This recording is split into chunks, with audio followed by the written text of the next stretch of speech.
What really happened with your host, Mike Rivero, because World War III is a really bad idea. Here is your host, Michael Rivero. And aloha, America. Welcome to our show today. It's Friday, June 15th, 2018. Thank goodness it's Friday. Thank goodness it's Friday. Thank goodness it's Friday. We have got a lot of stuff to talk about today. The phone lines are open, 800-313-9443. Mike is in our control room, ready to answer the phone, put you on the air with your comments and questions. And, of course, this being Friday, the lovely Lady Claire will be joining us in hour number 3. So let's get right on into it. We've now had a day to basically look at that Inspector General report regarding the investigation into Hillary Clinton's email server. And as I mentioned yesterday, when it was coming on out, and already the corporate media was trying to spin it and to say, no, it's not all that bad. They wanted to control the narrative because, after all, the actual IG report is 500 pages, and who wants to wade through that? As it turns out, quite a lot of people are doing just that, and we're going to have more about that in a little bit. But the corporate media narrative is that while James Comey definitely acted way out of line with normal investigative procedure and FBI rules and so forth, that there was no political bias. That's what the corporate media is saying, that the IG report says there was no political bias. That is very misleading, because what the IG report actually says is they couldn't document any instance where political bias was having an impact on the investigation. That doesn't mean that it wasn't taking place. It's just they couldn't find a scrap of paper that had something on it that said, because of the political ramifications of thus and such, we're going to go over here. So again, there was political bias. Even the IG report says there definitely was animus toward President Trump. There was no question about that.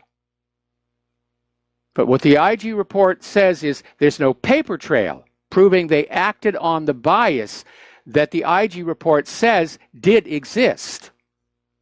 The corporate media is saying, no, there was no political bias. So once again, you can't trust anything coming out of the corporate media these days.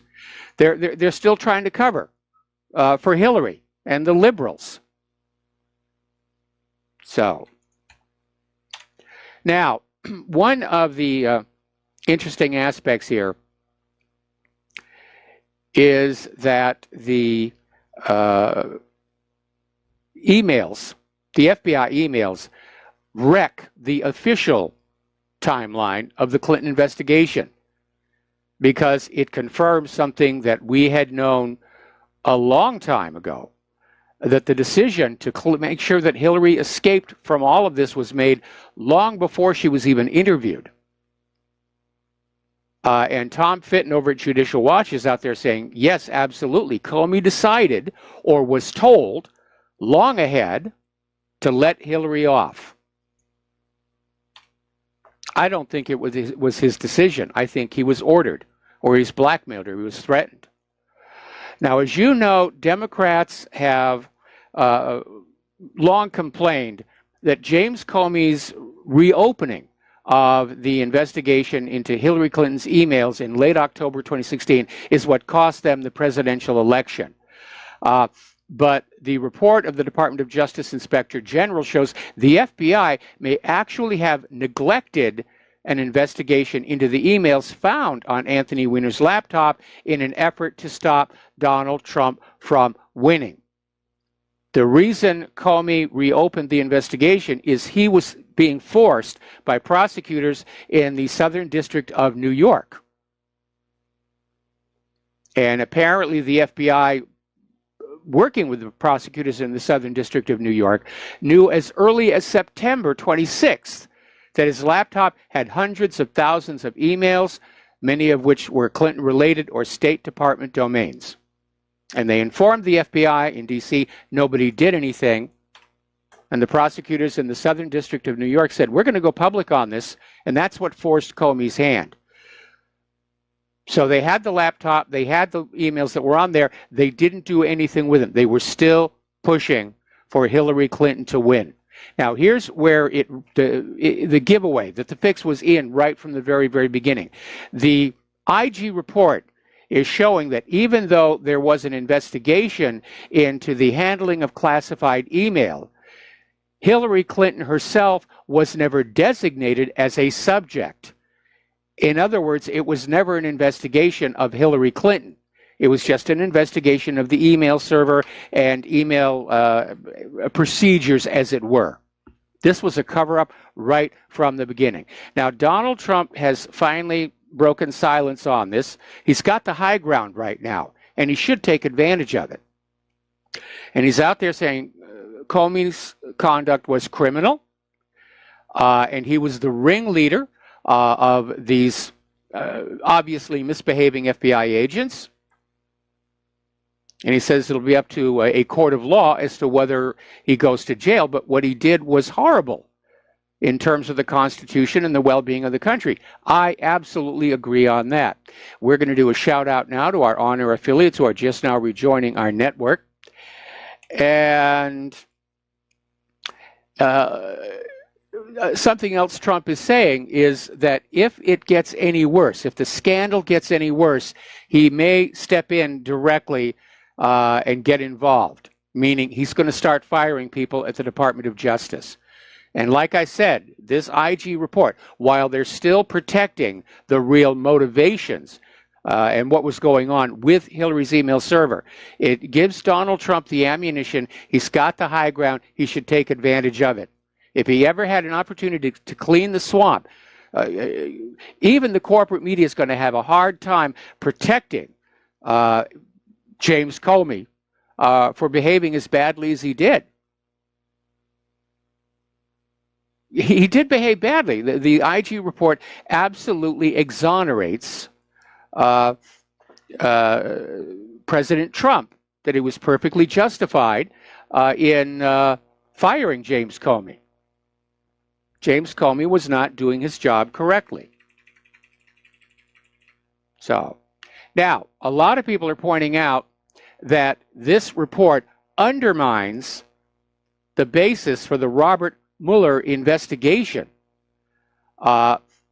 because part of what Mueller's special counsel was put together was to investigate obstruction of justice in the firing of James Comey.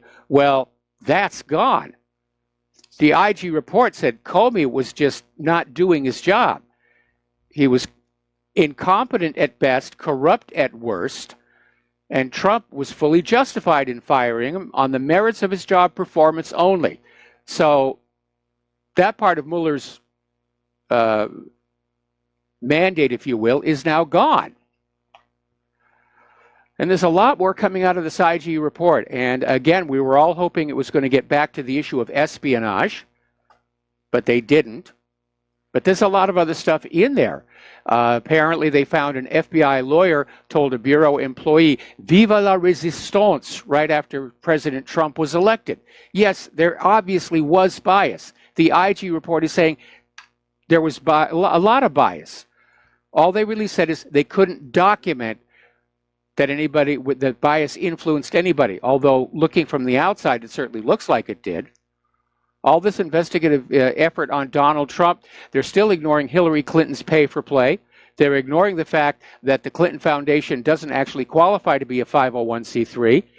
And they're ignoring the indications that Hillary Clinton may have been running an espionage operation out of the State Department at the same time the Awan brothers were running what appears to be an espionage operation out of the United States Congress. And at the very least, was it two separate espionage operations that somehow got past the FBI, or was it just one? Now, as we mentioned yesterday, it's also come on out that FBI employees who were leaking to the media were getting all kinds of gifts for it. They were getting tickets to sporting events, golfing outings, drinks, meals, admittance to non-public social events. The FBI was leaking like a colander. And again, something we mentioned yesterday, but in light of my concerns about espionage, they're again saying foreign actors did access the Hillary Clinton emails. Remember when Guccifer was logged into Hillary Clinton's private email server. He reported seeing 10 other foreign IPs logged in as well, going through the documents there. Something else that came out of the IG report, apparently FBI agents discovered that Huma Abedin was deleting classified Hillary Clinton emails from her Yahoo account, but even after that, failed to subpoena her devices. Remember, the only reason the Anthony Weiner laptop went into play is the New York police grabbed it in association with Anthony Weiner's sexting crimes. The FBI wasn't looking for it. Didn't want to see anything that might get away from that preordained conclusion that Hillary was innocent. Remember, the NSA claims they've had all the emails all this time, including the missing 33,000. They offered them to James Comey. He said he wasn't interested. Something else that came out of the IG report is that when Comey was rewriting his little report on his investigation into the Hillary email server, he changed Obama to simply another senior government official. It's protecting Obama there. And deleted completely the reference that Hillary emailed Obama while in the territory of a foreign adversary. Now, if that isn't a cover-up, then what is? Lisa Page, one of her texts came on out, said there was a ton of retired intelligence agents demanded to know why Hillary wasn't indicted. I'm one of them. All right, we're going to take a phone call now. Don in the Philippines, aloha, welcome to the show. What's on your mind? I got a couple points, Mike. For one thing, this IG report, it looks, the fact, this point that was made that, you know, as you pointed out, the whole thing is nothing but bias. It shows 1,000 different examples of bias, and yet yes, it says there is no political bias. The statement that there is, they cannot find any documentary or whatever. I don't know exactly how it was worded. Well, see, to me, that looks like important. The wording is important because what the media is saying, there was no political bias. What the IG report says is, yes, there was bias, but we couldn't document a case where it actually impacted the investigation.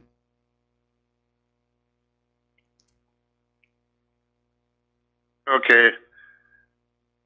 But even that, they said they could not document it. It appears to me like this is one of those points where, remember, for a couple of weeks, it was said that before he was going to release, there was a delay in him releasing it. And they were saying it's because probably Sessions and Rosenstein were trying to argue with him about parts of it. So I think maybe that had something to do with it. Oh, yeah, definitely. It was softened from its original version. In fact, there's already a White House petition up demanding the original version pre-doctoring.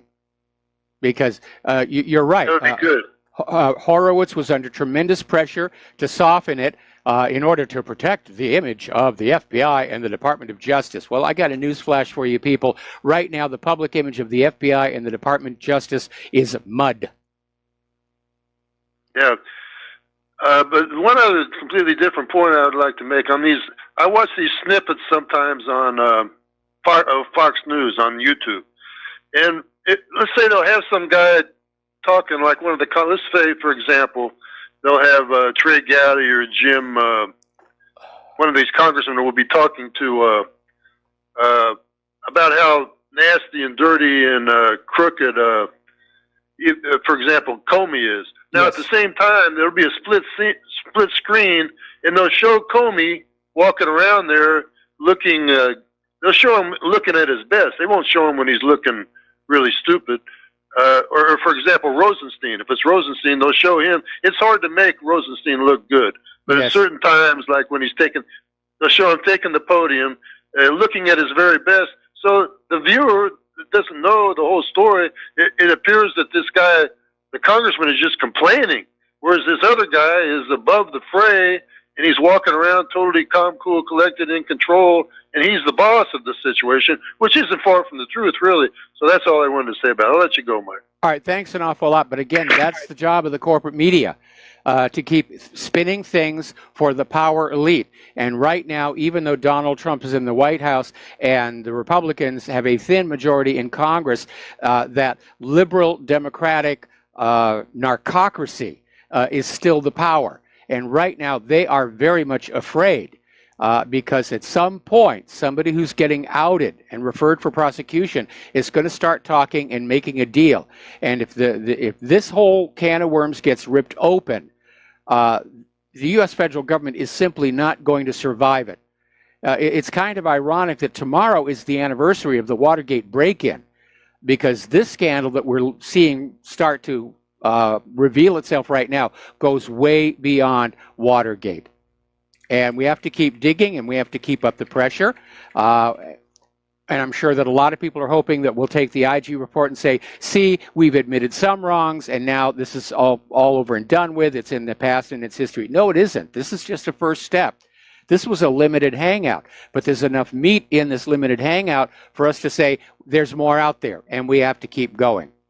Now, one of the things that the FBI did do when they were investigating Hillary's email server is they investigated the IT guy who was running it. And this is, we're not talking Imran Awan, we're talking a separate individual. And basically the FBI agents, after the interview, just said, yeah, the guy was lying his rear end off. Here's basically the quotes coming from the report. Agent 1 had just interviewed Hillary's personal IT guy. The agent then had this exchange with a fellow FBI employee. FBI employee, boom, how did the witness go? Agent 1, awesome, lied his rear end off, went from never inside the sensitive compartmented information facility at residence to looked in when it was being constructed, to remove the trash twice, to troubleshoot the secure fax with Hillary Rodham Clinton a couple of times, to every time there was a secure fax I did it with. In other words, they knew the guy was lying, but they didn't do anything about it.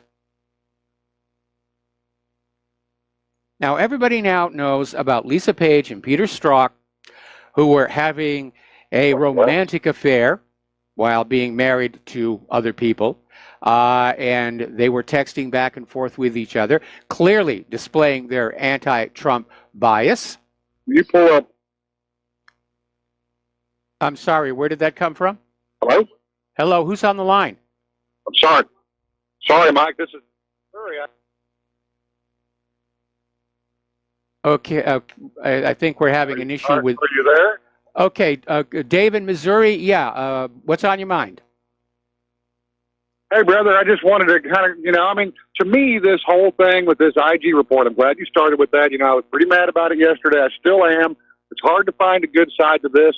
To me, what it looks like is this is the new 9/11 report or the Warren Commission report, where they try to sweep everything from Travelgate and cattle futures all the way through Vince Foster to the email, all in one big box, put a lid on it, put the IG report on the front of it. That's the official story. And if you have any more questions about any recent history you might recall, or anything that you know to be true, well, you're a cracked out conspiracy theorist, and we have to protect people from you because we have the official story, and you must be crazy if you still want to persist down this road of trying to find, criminality and then the Clintons' life of crime. So to me, that's what this is. It's the new, and that's my concern, is they're just going to use it to further silence people like you because, Mike, we have to protect people from you. You're clearly crazy. You can't be allowed to spread your seed. It might grow. So, of course, seed doesn't grow. That's a conspiracy theory, too. But you know what I'm saying. This is the new, it's their whitewash, their cover story. It's going to be the official story. And if you deviate or have further questions, why, proof you're cracked out, and we got to get you off the air to protect people from you. Okay, and, well, Dave, that's just my thought on that. Dave, I got to let you go. We got to take a break for commercials, and I'll respond on air after the commercial break.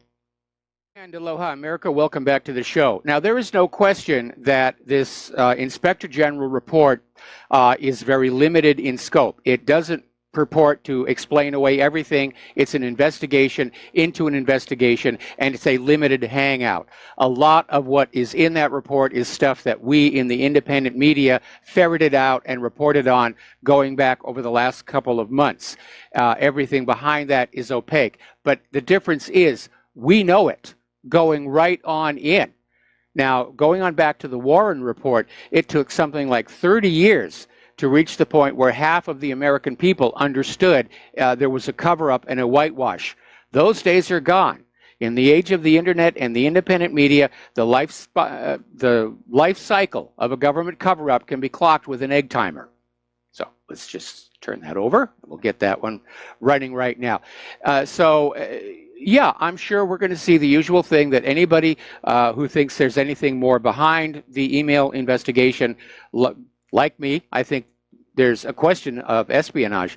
We're going to be denounced as kooks and crackpots and tinfoil hat wearers. But you know, after all this time, it's like being called an anti-Semite.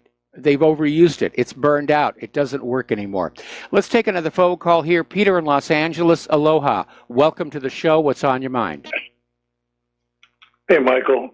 You know, you're certainly right that there's almost nothing here new at all.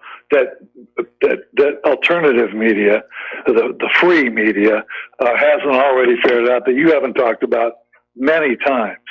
And as a matter of fact, they could go a lot further and still not catch up with what you guys have been reporting for a while.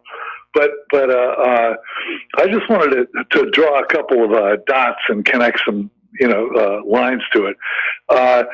Remember. It's patently obvious, Mike, just how much corruption is going on and how much everybody in government is susceptible to blackmail. I mean, if anything has come out of it, it's that almost all these guys are dirty and have something to hide. Yes. And so, Mike, you look back and I know you've been reporting it since the turn of the century, where the Israelis have had access to, those telecommunications things, and then with that Obama agreement to all the intercepts. We look back at for instance, Jack Abramoff, who was the super lobbyist and Israeli firster. Yes. He, by the way, supplied sniper rifles to the settlers, among other things.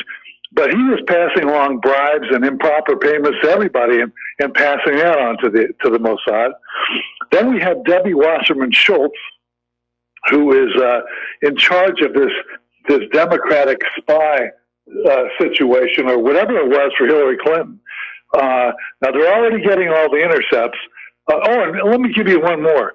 I have a nephew who early in the Bush administration was the principal staffer or a principal staffer to the House Administration Committee. And I remember him telling me back then, I remember I told you back then, that they were circulating, there was a bid for congressional cell phones. Cell phones given to all the Congress members, and it was a one bid thing, one bidder. It was an Israeli company, and they supplied all the cell phones to all the congressmen. That's just to add on to what we already know. But at any rate, and that's 15 years ago now. So we have all this stuff going on, and now we have an idea, along with the press, with the Jeff Bezos, with George Soros. I think somebody brought up yesterday, I think Mark did, about him buying a major portion of the New York Times, with what's his name, Bloomberg having his own communications network, and all this stuff that's also basically dominated by Israeli firsters. And the total corruption within our government, and the fact that they have it all. They have every bit of it.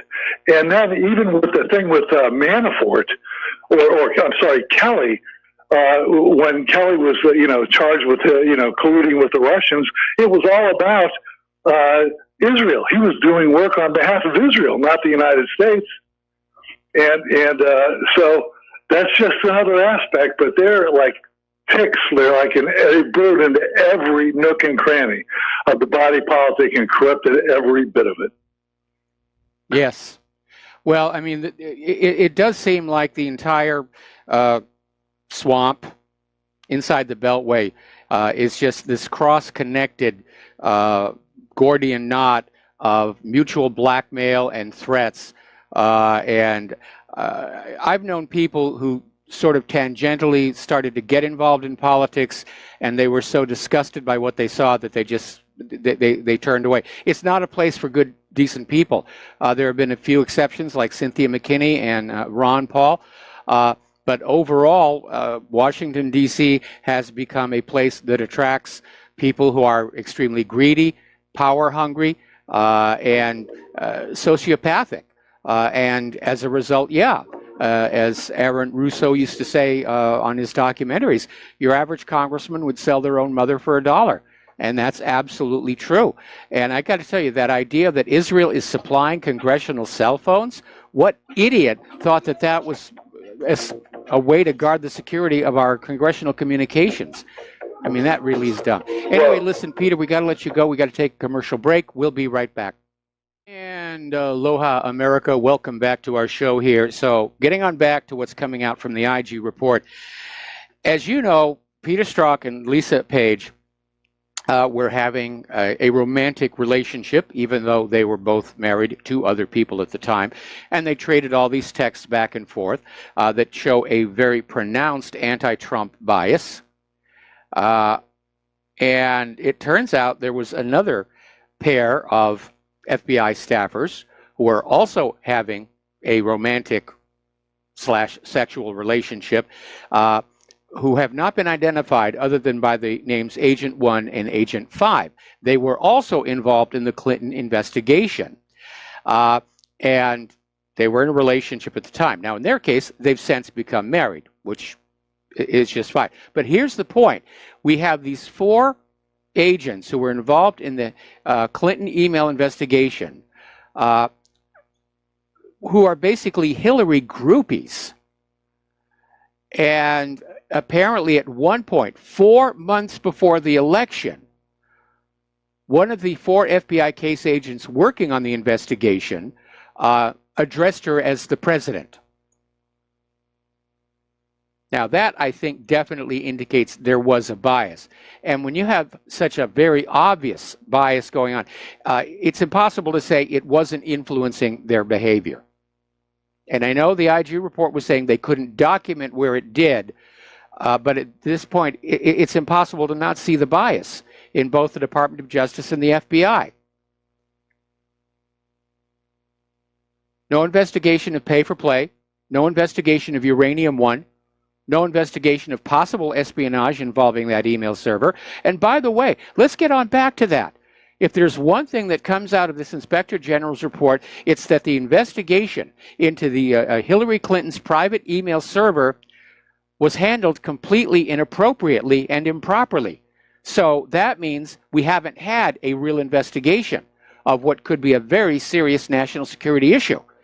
So we all need to stand up and demand a full, honest, verifiable investigation into Hillary Clinton's email server and whether or not it was being used for espionage purposes. And I keep saying, let's get Larry Klayman up here. He wants the job. If you go down to the Freedom Watch website, you know, he's out there waving flags. He wants to get in. He's tanned, rested, and ready. He's just, you know, eager to just dig on in there. Apparently, something else that came out of the Inspector General report, apparently Andrew McCabe is being investigated by the Office of U.S. Counsel for possible violation of the Hatch Act. Now, the Hatch Act prohibits FBI agents from campaigning in partisan races.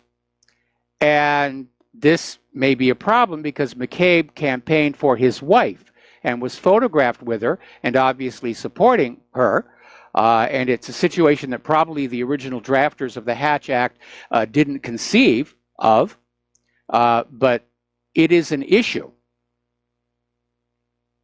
All right, so I'm sure that there's going to be more coming out of the IG report, and it is going to get worse. And as I said before, Trump right now has the high ground. He has the high ground in the minds of America. He's never going to have the high ground in the media, but he's got some wiggle room. And if he's serious about draining the swamp, now is the time to do it, because he's been vindicated on his decision to fire James Comey. James Comey was clearly not doing the job the FBI director was supposed to be doing. It says it right in the report. He was insubordinate. Insubordination is grounds for termination. So Trump is in the clear on that issue. There was no obstruction of justice, and he needs to seize the moment. He needs to seize the initiative here. He needs to put on his presidential brass knuckles. He's only got 2.5 years left until his next election. And if he's going to stand a chance at re-election, he's got to get moving on delivering a lot of what he promised in that campaign, including cleaning up the swamp, draining the swamp, or droning the swamp might be easier, and putting Hillary Clinton and her cohorts in jail. All right, let's talk about the war zones now. A lot of stuff going on. Apparently, down in Syria, Russia and Turkey have reached an agreement on Tel Rifat, and it's in the province of Aleppo. And under the agreement, units of the Turkish military will be deployed to Tel Rifat side by side with the Russian military police who are already there. The Syrian Arab Army and the Kurdish People Protection Units will withdraw from the town. Members of the Turkish-backed militant groups will not be allowed to enter the area. This is aimed at de-escalating the situation and allowing civilians to return to their homes in the town.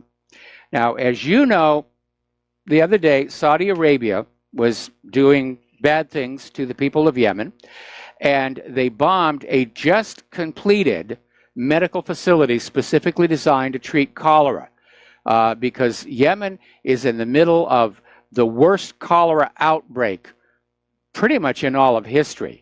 Millions of people infected. And it's easy to prevent if your infrastructure isn't bombed into rubble. But Doctors Without Borders came on down and they built this facility. It was just completed. It had the appropriate signs painted on the roof, including the Red Crescent and identification. This is a medical facility, and the Saudis bombed it. This prompted outrage around the world, as well it should. The perception was that the Saudis want the people of Yemen to suffer from cholera, want the disease to spread. Maybe the Saudis dropped it on the Yemenites in the first place. It wouldn't be the first time cholera was used as a biological weapon. Now, Saudi Arabia is trying to come back from that by claiming it was all the fault of Doctors Without Borders because they did not send in the proper notification. And Saudis came out with what they claimed was a fax from Doctors Without Border saying it was our mistake because we didn't update the coordinates per standard procedures. Now, Doctors Without Borders is saying this is an utter and complete fabrication. Doctors Without Borders gave the Saudi coalition the GPS coordinates for the cholera treatment center at least 12 times in writing during its construction. And the Saudi-led coalition acknowledged receipt of those coordinates in writing 9 times. So the Saudis intended to blow that facility up. They intended to increase the suffering on the civilians of Yemen, and that is a crime against humanity.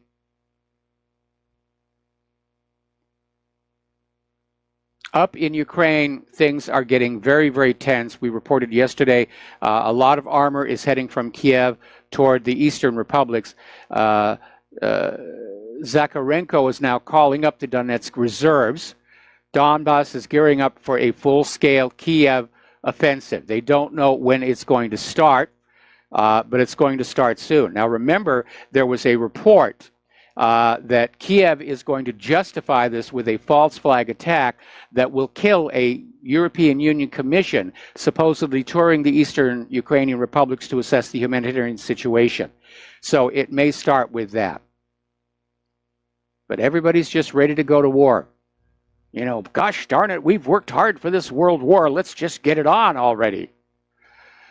Down in Turkey, Erdogan is hoping to engage in joint production of the S-500 air defense missile with Russia even as the S-400 is still being delivered.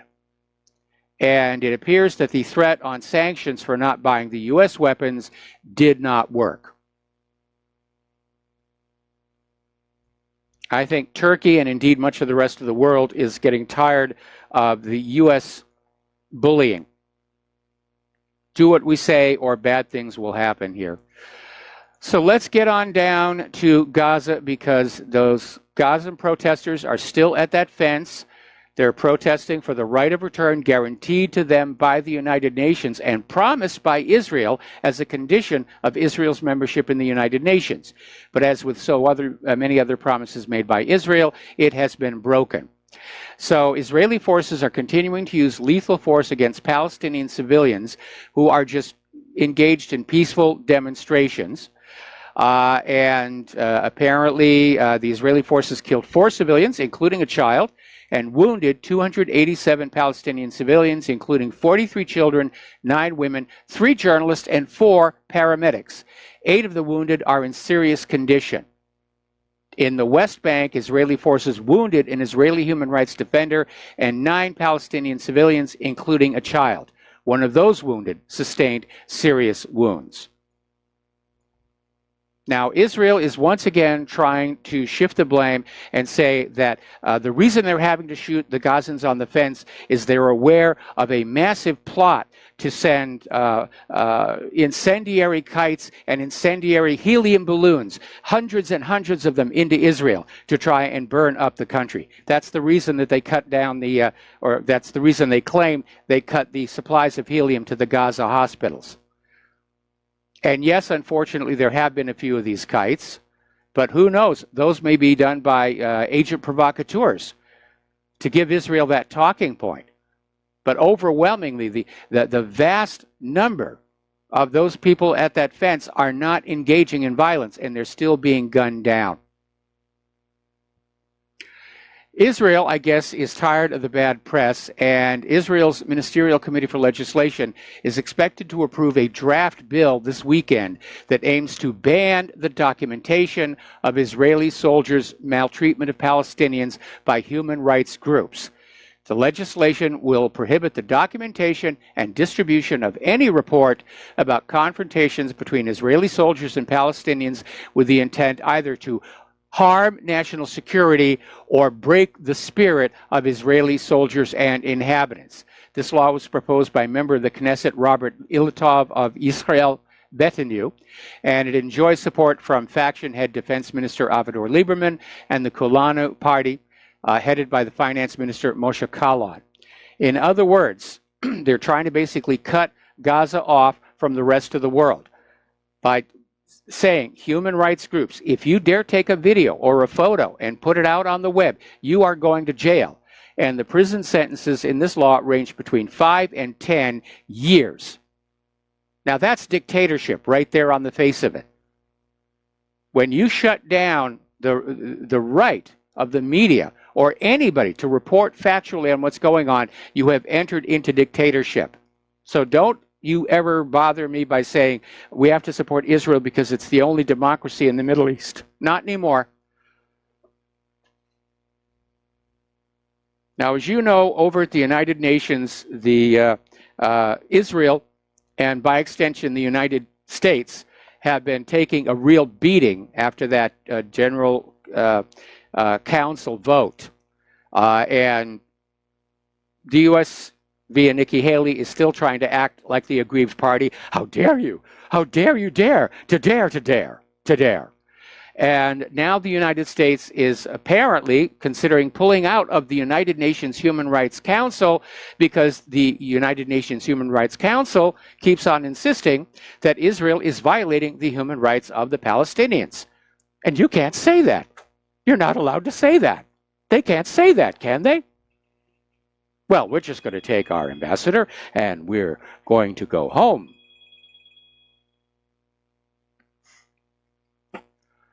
Okay, now, I'm not the only one who has caught the fact that the New York Slimes is just spinning as hard as they can in favor of Israel over what's going on with Gaza. They're spinning so hard, I'm wondering how it is they're able to keep their lunch down. But apparently what the New York Slimes did basically is they embedded a reporter with the snipers. And all they're doing is they're echoing whatever the Israeli military is saying. That's it. They haven't sent anybody into Gaza to get the other side of the story. It is just completely one-sided. Now, over at Human Rights Watch, they've come up with a really good idea. They're responding to the fact that the Security Council can't do anything about what's going on in Israel because of Nikki Haley's vetoes. They're aware that the General Council, the General Assembly vote, rather, is symbolic and carries no real teeth. They're basically looking at the fact that the United States will continue to protect and enable Israel while Israel continues to commit these atrocities. And they're also aware of the attempts to block Palestine from going to the International Criminal Courts. So Human Rights Watch has said, there's a better idea.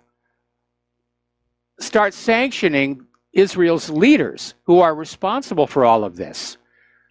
And according to Sarah Lee Whitson, who's the Human Rights Watch Middle East director, she says the international community needs to rip up the old playbook where Israel investigates itself and the U.S. blocks accountability with its UN Security Council veto. And Whitson says the world must begin to impose real costs on Israel for its blatant disregard for Palestinian lives. In other words, she's saying that boycott, divestment, and sanction has to go on steroids. It has to be on steroids to basically make the point. Because if it's one thing the Israelis do love, it is their money, and sanctions will hurt, or they wouldn't be whining and screaming so much about boycott, divestment, and sanctions. Here in the United States, there is a war on freedom of speech, especially on our college campuses. And in the name of fighting anti-Semitism, there are literally an army of pro-Israel watchdog organizations that attack any college personnel, academics, who are sympathetic to the Palestinian cause. And they'll try and get tenure revoked, they'll try and get them fired, they'll try and wreck their careers. And they claim they're doing this to basically address with anti-Jewish actions taking place on the campus. But actual statistics are showing there haven't really been any anti-Jewish actions on those campuses. In fact, the few that have happened turned out to be caused by the pro-Israel groups themselves, because they were saying, we need some anti-Semitism to pound on. And we've seen that back through the last couple of years about these, anti-Semitic hate crime hoaxes. That's a very, very real situation. All right, we're coming up here on a commercial break. We'll be right back with more news after these few words. And aloha America, welcome back to the show. And I'm looking at the story that's coming on the Fox channel right now. Apparently, there is this school that decided to stop naming a class valedictorian because it made the dullards and underachievers feel left out. And we have to just be so careful about their feelings. And the gist of the story is that the father of the young man who would have been the valedictorian went out and bought him a billboard to basically celebrate, you're our valedictorian. Whatever happened to the idea of encouraging young people to excel, to be smarter, to be the valedictorian? And all of a sudden, we seem to have an educational system that is trivializing academic accomplishment. Anyway, back to the news here. Little story that's coming on out of Russia Today, reminding us that the biggest obstacle to Trump dealing with North Korea is his political foes back at home. That's absolutely true. Trump right now is surrounded by a lot of people, including Mike Pompeo and John Bolton, who didn't want the summit to work, don't want an agreement to be reached. They want that war. They think it's going to be fun because there's nothing decent on TV, so let's have a war. It'll be entertaining. Meanwhile, this is a very, very bizarre story. It's out of Sputnik News. Somebody leaked a classified Israeli Foreign Ministry report suggesting that Donald Trump and Kim Jong-un's meeting in Singapore was little more than a glorified photo opportunity in which the U.S. retreated from its positions. Now, that may be accurate. It was a photo op, especially for Kim Jong-un. Yes, the U.S. is talking about calling off those military drills. And time will tell if Kim Jong-un is going to denuclearize. But the reason I said this is an odd story is because we know that Netanyahu very much wants the North Korean summit to work, because that frees up military resources for the United States to go after Iran, which is what he wants. I'm sure Netanyahu at some point in the past called up Donald Trump and said, stop making a fuss about North Korea. Your job is Iran. And sure enough, North Korea is now on the back burner, and they're talking about going into Iran.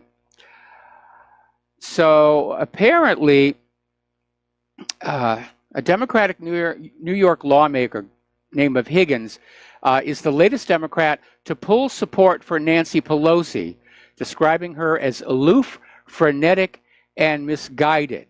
And Higgins explained that his lack of support comes from a lack of a clear Democratic agenda, that's certainly true, and lack of interest in his bills to invest in infrastructure and to expand Medicare. So it looks like the old guard is definitely very much in trouble here. Interestingly enough, Democrats are saying that it's time for Obama to return from the sidelines and take up a central figurehead position within the Democratic Party, which definitely indicates Clinton fatigue. They can't find anybody better. He is now considered the patriarch of the Democratic Party. All right, there's the music. We're going to take a station and identification break, and we'll be right back after these few words. Aloha, America. Welcome back to our show, hour number 2. The phone lines are open, 800-313-9443. And we're going to go right to the phones to Steve Elkins. Steve, aloha. Welcome back to the show. What's on your mind? Well, this last summit between Kim Jong-un and President Trump, I understand, correct me if I'm wrong, but the sanctions will continue until 2020. Is that correct? Well, in theory, yes, that's what's being proposed. But again, senior diplomats on both sides are supposed to meet to discuss an implementation. And the idea being that sanctions will gradually be reduced as more and more of the nuclear arsenal is destroyed and verified. But those are details that have yet to be worked out. Yeah. Well, I know earlier they were tacking on more things, and then I guess not Israel, but Kim Jong-un, North Korea, was unallowed to pursue any kind of defensive ballistic missiles also. Is that still on the table, or is it just denuclearization? It's just denuclearization, but I'm sure that as part of an effort to wreck the deal, Pompeo and Bolton are probably going to say the long-range ballistic missiles have to go as well. I don't know why they're worried. They do tend to blow up a lot coming off the launch pad. I agree. That's it, Michael. Hey, thanks. Appreciate it. All right, thanks an awful lot. We're going to let you go. Okay, so as you probably saw earlier today, the judge in the Paul Manafort case has rescinded house arrest and sent Paul Manafort to jail. And I think this was done today specifically to try and draw the public and media focus away from the IG report. Not going to work. No way, no how. Meanwhile, Rosenstein, rented lips, may be in a little bit of hot water because apparently back in January of this year, when Rosenstein was having a meeting with the House Intelligence Committee. At one point, he literally threatened to subpoena emails, phone records, and other documents from lawmakers and staff on the House committee. And the members of the House committee came out of that feeling like they had been threatened, that Rosenstein literally threatened them. And that's just now coming out as part of the IG report. Jim Jordan is out there saying that Rod Rosenstein has to resign immediately for that kind of thuggish behavior, because Congress has oversight responsibility over the Department of Justice, and for that matter, the FBI. And for Rosenstein to be threatening the House Intelligence Committee is completely inappropriate. Now, while James Comey and the FBI may have declined to really talk all that much with Hillary Clinton, in the end, there was one interview at her home, not under oath. And then, of course, the IG investigation wanted to talk to her. She refused. But Judicial Watch is still moving ahead. And apparently, the court has ordered a hearing for October 11th of this year on a motion to compel testimony about the email practices of former Secretary of State Hillary Clinton. This order was issued by U.S. District Court Judge Emmett G. Sullivan, who appears to be one of the good guys. Now, this is, once again, a Freedom of Information Act lawsuit about the employment status of Huma Abedin, who was the former Deputy Chief of Staff to Clinton. The lawsuit seeks records regarding the authorization for Abedin to engage in outside employment while employed by the Department of State, and was reopened because of revelations about the ClintonEmail.com system. So these are dragging on a little bit. All right, back to the phones. Randy in Ontario, aloha. Welcome to the show. What's on your mind? Hi, Mike. How you doing? Doing okay. Great. This has to be vetted. I've heard about this Pope Francis being arrested through Interpol for child trafficking. Again, it's got to be vetted. I've just been hearing this all day long from different sources about Pope Francis has been arrested by Interpol for child trafficking. Have you heard anything about this? No, I have not heard anything about it at all. Okay. And no, there's nothing there. There's a humor satirical website called Arrest the Pope. But I think it would be almost impossible for somebody to do, because the Vatican is a sovereign state. And Interpol would have no authority there. I understand he can't be arrested anywhere for anything because of his position, is what one of my sources told me. Well, this appears to be more fake news. Well, if it was true, it would never hit mainstream media anyway. Well, I'm not seeing anything to indicate it, so I would say this: somebody's putting this out here to make the independent media look silly. Anyway, thank you for the phone call. We're going to let you go, and we're going to do a shout out now to our on-air affiliates who are just now rejoining our network. As you know, Barack Obama is getting ready to get his presidential library all set up. There's already been a big stink about it because it was originally supposed to be in Chicago, and they grabbed a chunk of a public park for the library. Then all of a sudden it turned out the library itself is going to be somewhere else, and there's going to be basically a monument to his Obama-ness at the Chicago site, which has angered a lot of the people. They were willing to lose part of the public park for a presidential library, but not for this self-aggrandizement here. But they're already running into a bit of a problem because obviously there is this task of transferring the records into the National Archives. And the archivist in charge, David Ferriero, has hit a problem. A lot of key records are missing.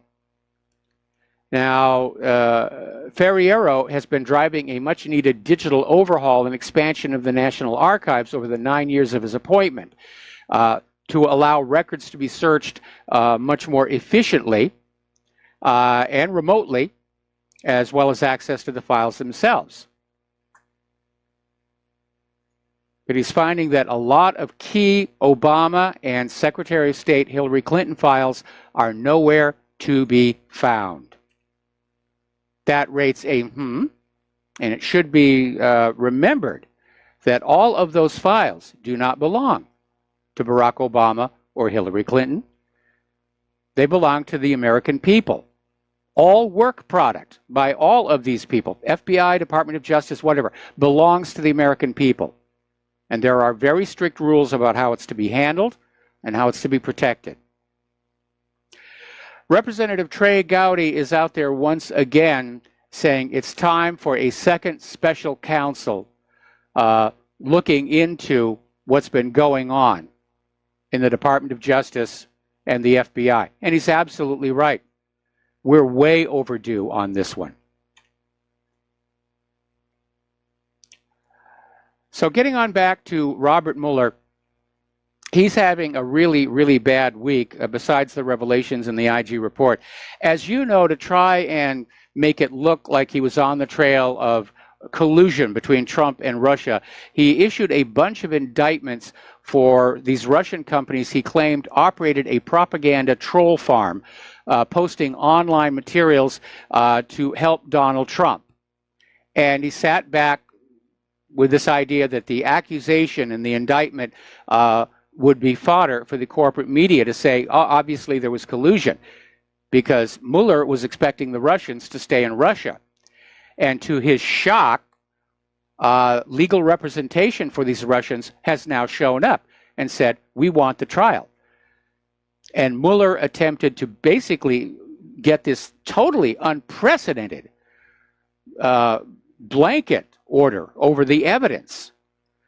And the defense lawyers are saying this violates the principle of discovery. And Mueller is trying to prohibit defense counsel from sharing or discussing any discovery with any co-defendant. And Mueller's protective order would be unprecedented in the district. No published court opinion in the D.C. Circuit has ever allowed such a blanket protective order for unclassified discovery materials. The case law just isn't there. Mueller has hit the panic button. Now, as you know, anytime there is a report that comes on out about anything, it's going to be filled with redactions. And a lot of people joke about, you know, the page is just totally black. But the Senate is now actually starting to investigate the redactions by the FBI in some of their reports, because there are actually strict rules regarding redactions. Only certain amounts of certain types of material, like names that have to be protected for privacy, can be redacted. They can't just redact to cover up their own rear ends, and yet senators are starting to say that's exactly what's been going on. So basically, in a letter to Christopher Wray, some of these senators are saying that the FBI is trying to do a slow-walked, inadequate response to queries from the various investigative committees. Now, what Wray is going to do will be very telling. Is he actually going to do the job of the FBI director, or is he another James Comey? Because we seem to go from one cover-up artist to the next, to the next, to the next, to the next, to the next, to the next. So let's talk about the economic news here. As you probably have already heard, Trump slapped China with $50 billion, with a B, in trade tariffs on imports. And a lot of people are starting to say, what happens when a trade war turns into a currency war, where instead of it being tariffs on steel and aluminum and whatever else they're tariffing, that it becomes a direct conflict between the U.S. Federal Reserve note and the yuan? Because if that happens, the U.S. is at a serious disadvantage because of its huge, huge debt. Now, for those of you on Obamacare near Wentzville, Missouri, Serco, who's an Obamacare processing center, is closing down. 850 jobs will be lost there. Now, getting on over to Europe and immigration, as you're probably no doubt aware, there's a little bit of a pinball game, if you will, going on with this ship of 650 migrants that were turned away from Italy. Apparently, they considered going to France. France turned them away. Supposedly, they're on their way to Spain now, at least the last that I heard. But somebody did a poll, and in France, 75% of those polls said France cannot cope with another migration wave. So there's a popular uprising against this open border refugee situation. Apparently, Angela Merkel's coalition government is in serious risk, apparently regarding this, one of the coalition members in Bavaria, saying that it's time to start turning back refugees at the German border and let them apply for asylum from their home country. And it's turning into a brawl. Angela Merkel is still out there defending totally open borders. This could fracture the coalition and bring the Merkel government down. But it's happening all over Europe right now. They're going to close the borders. The refugee thing is over. Austria is currently conducting exercises on their borders in preparation for a wave of 80,000 migrants expected to attempt to cross through soon. Austria's neighbor, Slovenia, is also taking steps to staunch the flow of migrants.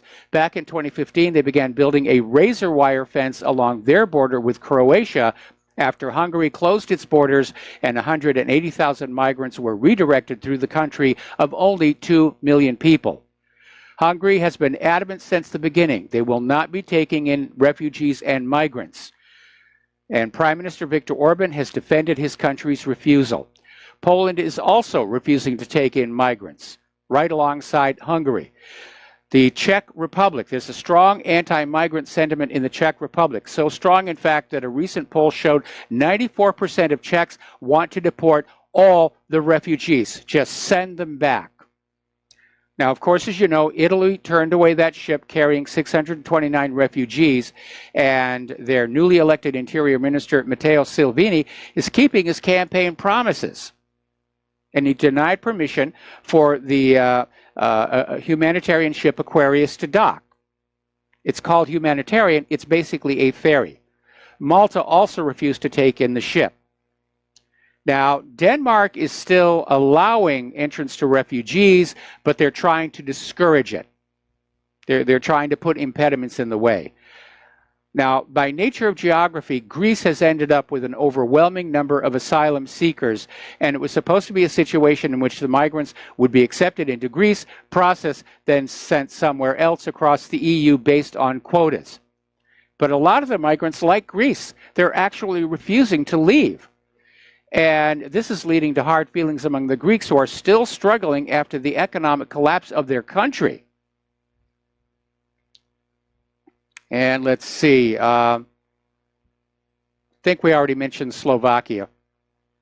They're also starting to turn, no, that was Slovenia. I get them all confused. So add Slovakia to the list. This is growing all across Europe. They're tired of the open borders. They're tired of the refugees. We're getting a confirmation that, yes, indeed, Donald Trump is going to build a tent city along the border to detain the migrants. And they're hoping to shelter about 450 unaccompanied and accompanied minors who cross the U.S.-Mexico border. This is a partial solution. They're not going to be just allowed to wander on through and be processed somewhere else. But we've got to close these borders. Really, it's just out of control. Our economy cannot support them. We're in the same mess that Greece is in right now. Apparently, there is a new USCIS office. It's investigating thousands of citizens who got their U.S. citizenship through identity fraud. So that's one thing that stolen identities are being used for people to just go ahead and get the necessary paperwork to become phony U.S. citizens. Now, down in Arizona, there is a Representative David Stringer.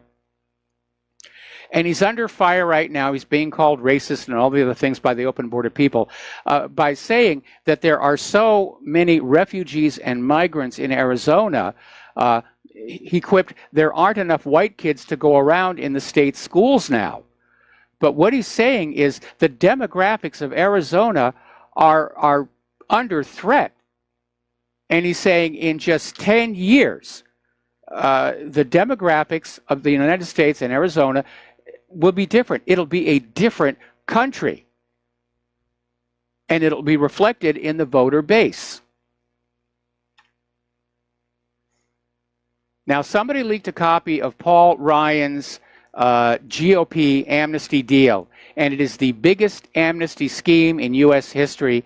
And as we reported yesterday, part of the plan appears to be to just declare these people, they've got amnesty and load them into states to permanently flip them blue, ignoring the fact that even amnestied aliens are not supposed to be allowed to vote.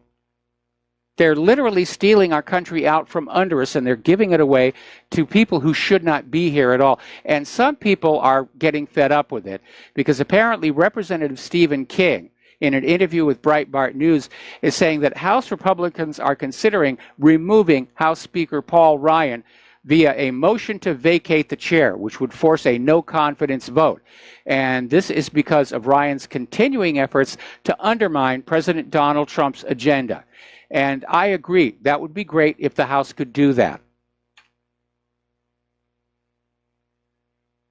Because especially when you consider that Paul Ryan and his rhinos are supposed to be Republican. They're supposed to be on Trump's side, and they're pushing the liberal open borders agenda. We got to take another break for commercials, and we'll be right back after these few words. And aloha, America. Welcome back to the show here. And with this issue of Tommy Robinson, there has been a lot of fakery out there. We were reporting yesterday on how somebody took an aerial photo of this huge rally for a victorious football team, claimed it was a rally for Tommy Robinson. And I don't know if they're just doing this out of malice or spite or to basically to get people to stop talking about Tommy Robinson. But it did happen again, and this time even I fell for it. The story that Tommy Robinson has been moved to a maximum security prison with a 71% Muslim population has now been discredited. Yes, he's in a secure prison, but apparently the population of Muslims in that prison is about 7%.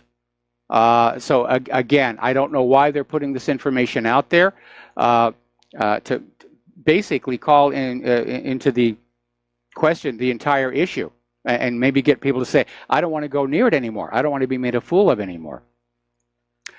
Now, here's an interesting little situation. Somebody did a survey, and they found out that while a man sending an unsolicited naked picture of himself to a woman is considered being a pervert, that when a woman sends an unsolicited naked picture of herself to a man, it's considered pretty much harmless flirtation.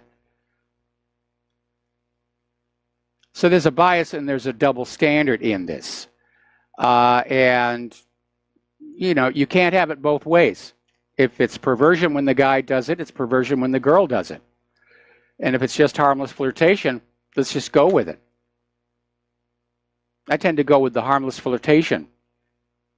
And the reason I say that is because many, many years ago, when I was in the film industry and I did a little bit of work in Europe, and at that time, feminism was just getting cranked up in the United States, the kind of feminism where you weren't allowed to flatter women. It was considered offensive, patriarchal, aggressive. And so you just walked around minding your own business. And then I got to Europe, and it was completely opposite. The women there expect to be flirted with. And by golly, if you don't pay attention to them, if you don't tell them that they're pretty, some of your paperwork may go missing. I mean, that's how intense it was. So these things are always a matter of fashion. It's not graven in stone. Nobody is born into this world thinking that any of this stuff is offensive. You have to be taught. Now, apparently, there's this article, Gavin McInnes is saying we need to bring manhood back, and he's starting what's called the Proud Boys Club. I'm going to sign up for that one. And, of course, this has triggered the feminists. No, we can't have real men out there. We have to control the world, and we can only do that with pussified men. All right, let's take some phone calls here. Dustin in New Jersey. Aloha. Welcome to the show. What's on your mind? I was just going to say that, Mike. It seems like the women are becoming manly here and the men are becoming wusses. You know? Not in this household. Oh, in the country as a whole, women, they got more tattoos than I have, and I don't have any. Yeah, well. Yeah.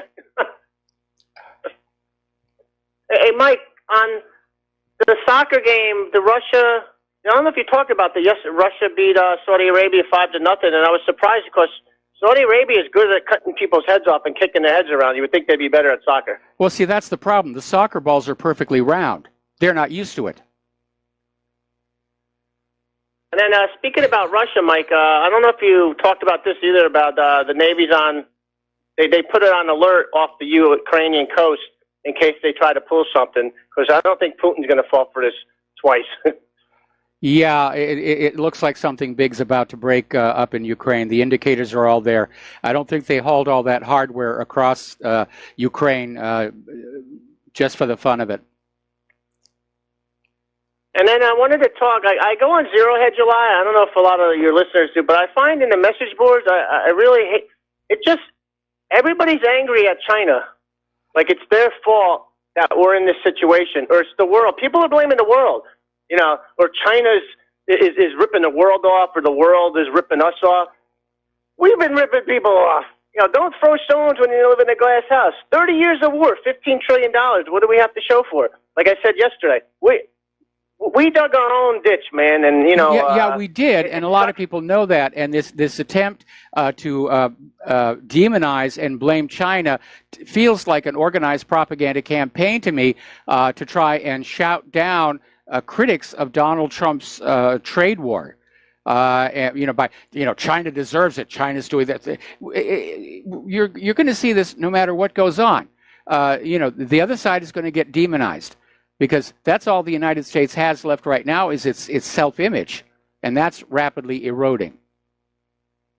Is that like tribalism? Like during the Vietnam War, those gooks. It's the same thing with what we're doing to Russia. That's exactly right. It's dehumanizing and demonizing the enemy. Whether it's gooks, slants, krauts, hajis, it's the same mechanism time after time. Dustin, got to let you go. Got to take another commercial break. Back with more phone calls after these few words. And aloha, America. Welcome back to our show here. We're going to go back to the phones here to Errol in the Netherlands. Aloha, Errol. Welcome back to the show. What's on your mind today? Yeah, hello. Thank you, Nui Nui. And how's the volcano doing?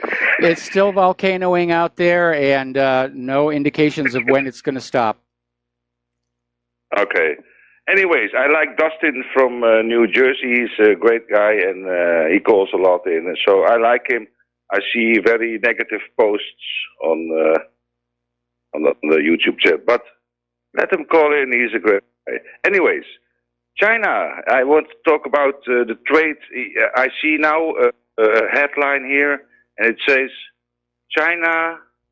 In het Nederlands is het China tegen Trump. Handelsoorlog is officieel. So, when I'm going to translate it, is China says to Trump, the trade war is official. Now, there are not 22 trillion. No, it's 222 trillion dollars because China has so many dollars. When they drop it, they say, let's get rid of all the dollars. What do you think will happen? Well, if all the countries in the world were to drop the dollar at the same time, the U.S. economy would implode. Yeah. Exactly. So that was my point. Thank you for taking my call, and the best to Claire also. All right. Well, thank you. I'll certainly forward that along to her, and we're going to switch over to Jim in Chicago. Aloha, Jim. Welcome to the show. What's on your mind? Hello, Michael. A couple of things.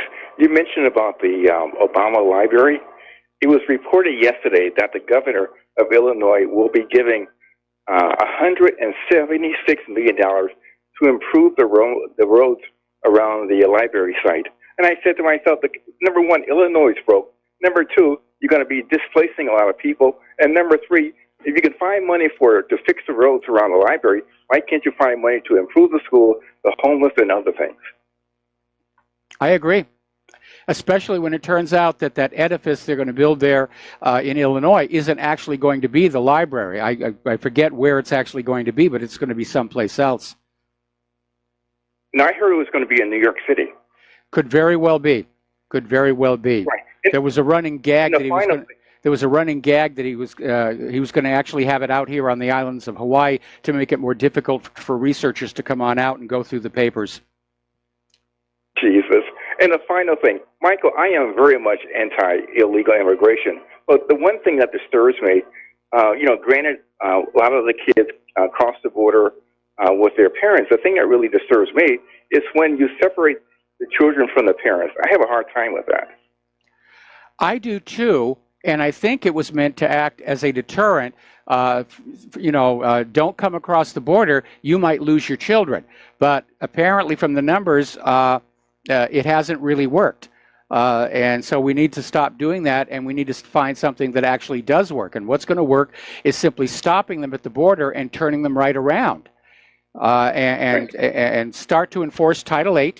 And go after all these sanctuary city governors and mayors and so forth, and cite them for Title VIII violations. We have the existing laws; they are not being enforced, and that's something that Donald Trump should be doing. It's certainly something that Jeff Sessions should be doing, but he's not doing that either. Well, no, Sessions is quoting the Bible. That's what he's doing. Regarding the illegals and their kids, that's what he's doing. He's quoting the Bible. You're kidding me. No, I'm serious. It's all over the news. If you can look it up on YouTube, how he is quoting Romans 13, saying it's okay for kids to be separated from their parents. Check it out. Yeah.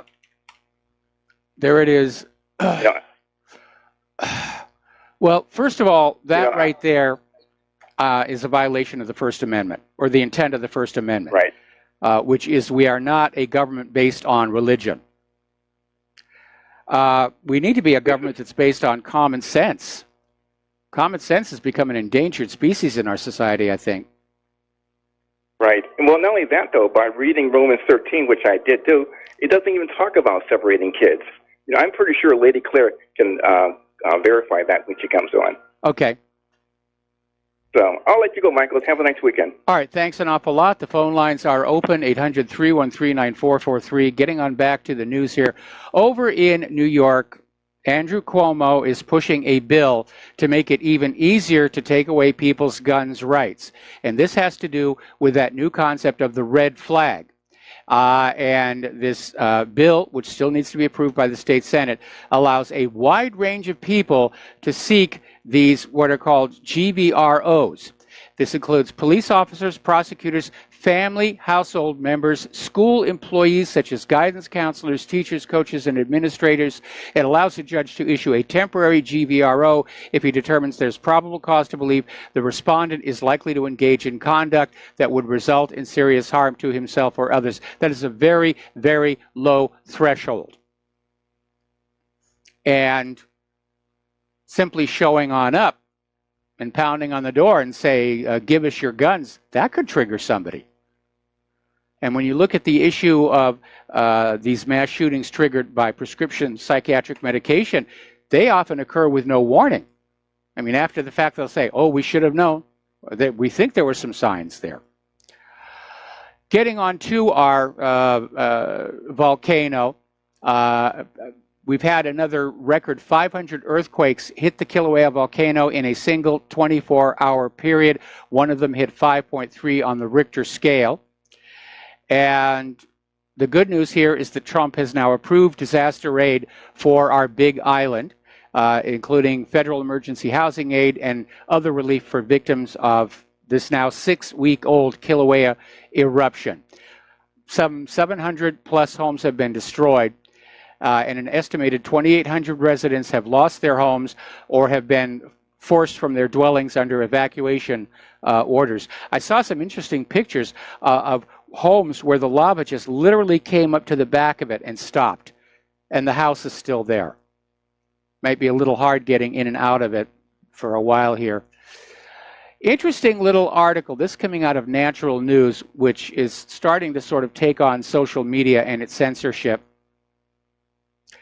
And it says, for America to survive, Google must be defeated.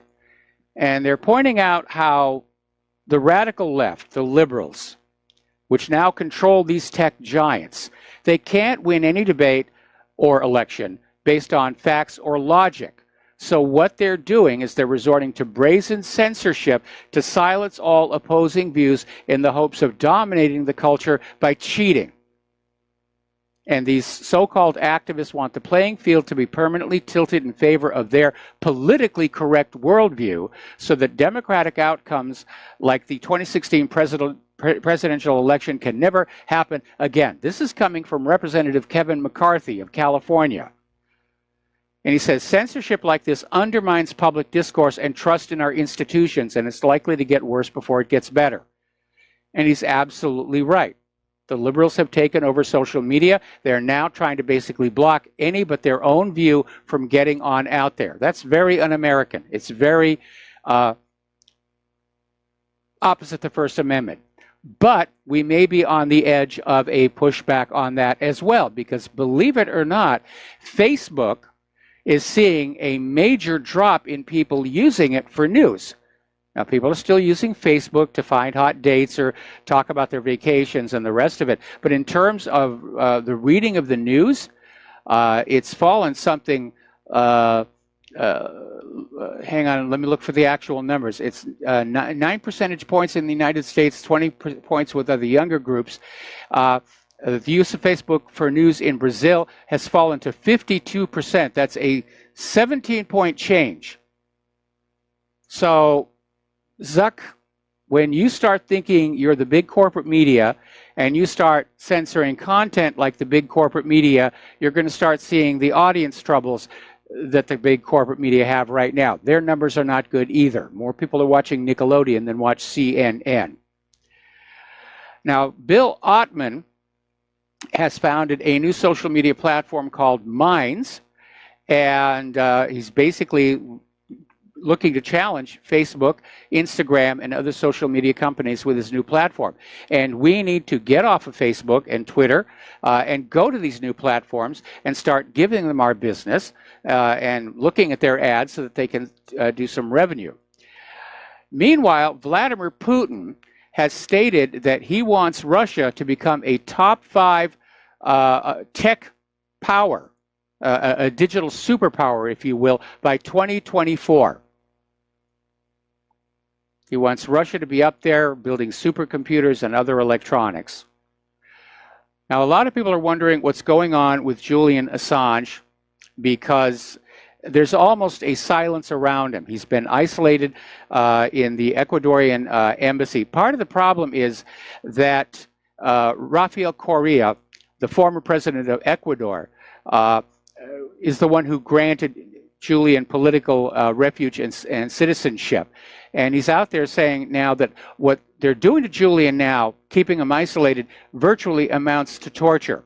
The problem is that Ecuador is now being led by Lenin Moreno, who is the usual suck-up to the United States in the time-honored way, with Julian Assange being the shuttlecock being banged back and forth between them.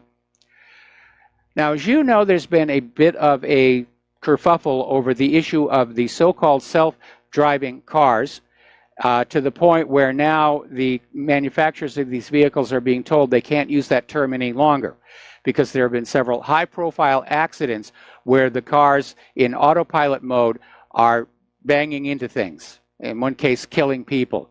So Tesla did an update to their firmware on the car that reminds drivers that they've got to hold the wheel every 30 seconds. And the drivers are complaining because they're holding the wheel at the time. So Tesla's going to have to rush out yet another update that actually senses whether or not the steering wheel is being held or not, and then every 30 seconds we'll nag it. Well, I got to tell you from where I'm sitting, even if I were going to have some kind of autopilot system in my car beyond the cruise control, which frankly I never use anyway, to have that thing nagging me every 30 seconds to take the wheel, what's the point of having all this so-called auto drive technology if it's not really working? And it betrays a bad habit that corporations seem to have of putting products out there that don't really work as advertised, and then they say, don't worry, we'll fix it down the road. There'll be a patch somewhere down the road that will fix it. And by the way, speaking of patches, if you're on Apple products like the iPhone and iPad, do not update to iOS 11.4. There is something in it that is just draining batteries. It's increased battery usage by 25%. Apple says they have no idea why it's doing that, to which my response is, why don't you know why it's doing it? Don't you test these things before you send them out? Over at the SPY people, the Intelligence Advanced Research Projects Activity, I guess they got their own little office now, they're working on a new high-density data storage system to hoard all of your data, because if you look at all the population of the planet and how much data we generate every single day, it takes a lot of storage. And so they're working on this molecular information storage system, which will store huge amounts of data on what are called sequence-controlled polymer, which are molecules with a similar makeup and structure to DNA. So that, I think, will be the plateau of storage density. For those of you who live in Chile and who like to ski, in fact, for pretty much the entire southern hemisphere, the ski resorts are all opening early this year. Chile got 40 inches of snow. And Valle Nevado, basically, they're open as of today. So the ski season is open in the southern hemisphere. Over in Idaho, a young boy has been diagnosed with the plague, according to health officials. This is the first human case in the state since the early 1990s. It's thought to be the only one reported this year. Now, officials are racing to determine whether he contracted the disease in Idaho or during a recent family trip to Oregon. So that might actually be happening. Okay. Actually, I think Claire's going to want to talk about that one, so I'm going to skip on over here. The state of Massachusetts is suing the maker of the prescription painkiller OxyContin, which has been blamed for spawning America's opioid epidemic. And the lawsuit is naming leading executives and members of the multi-billionaire Sackler family that owns Purdue Pharmaceutical. And the lawsuit accuses Purdue Pharmaceutical of spinning a web of illegal deceit to fuel the deadly drug abuse crisis, which is being done to boost profits. In other words, they're behaving just like the street corner heroin dealers, except that they have television advertising to help them along, and doctors who are incentivized to write these prescriptions. And I'm glad the state of Massachusetts is taking action, because this has become a serious, serious problem. Now, Japan is now halting all sales of Canadian wheat. To be more accurate, let me rephrase this. They're stopping the importation of Canadian wheat. They've discovered that the wheat, which was supposed to be GMO-free, was contaminated with the Monsanto Roundup Ready gene. So now Canada's wheat crop has become contaminated. Japan does not want GMO. China doesn't want GMO. Russia doesn't want GMO. What do they know that we don't know? By the way, Monsanto is no more because Bayer, which now owns Monsanto, is saying that they'll be doing away with the brand name as soon as August, when the $66 billion acquisition is expected to be complete. The fact is, Monsanto has become a very hated name It's a tarnished brand.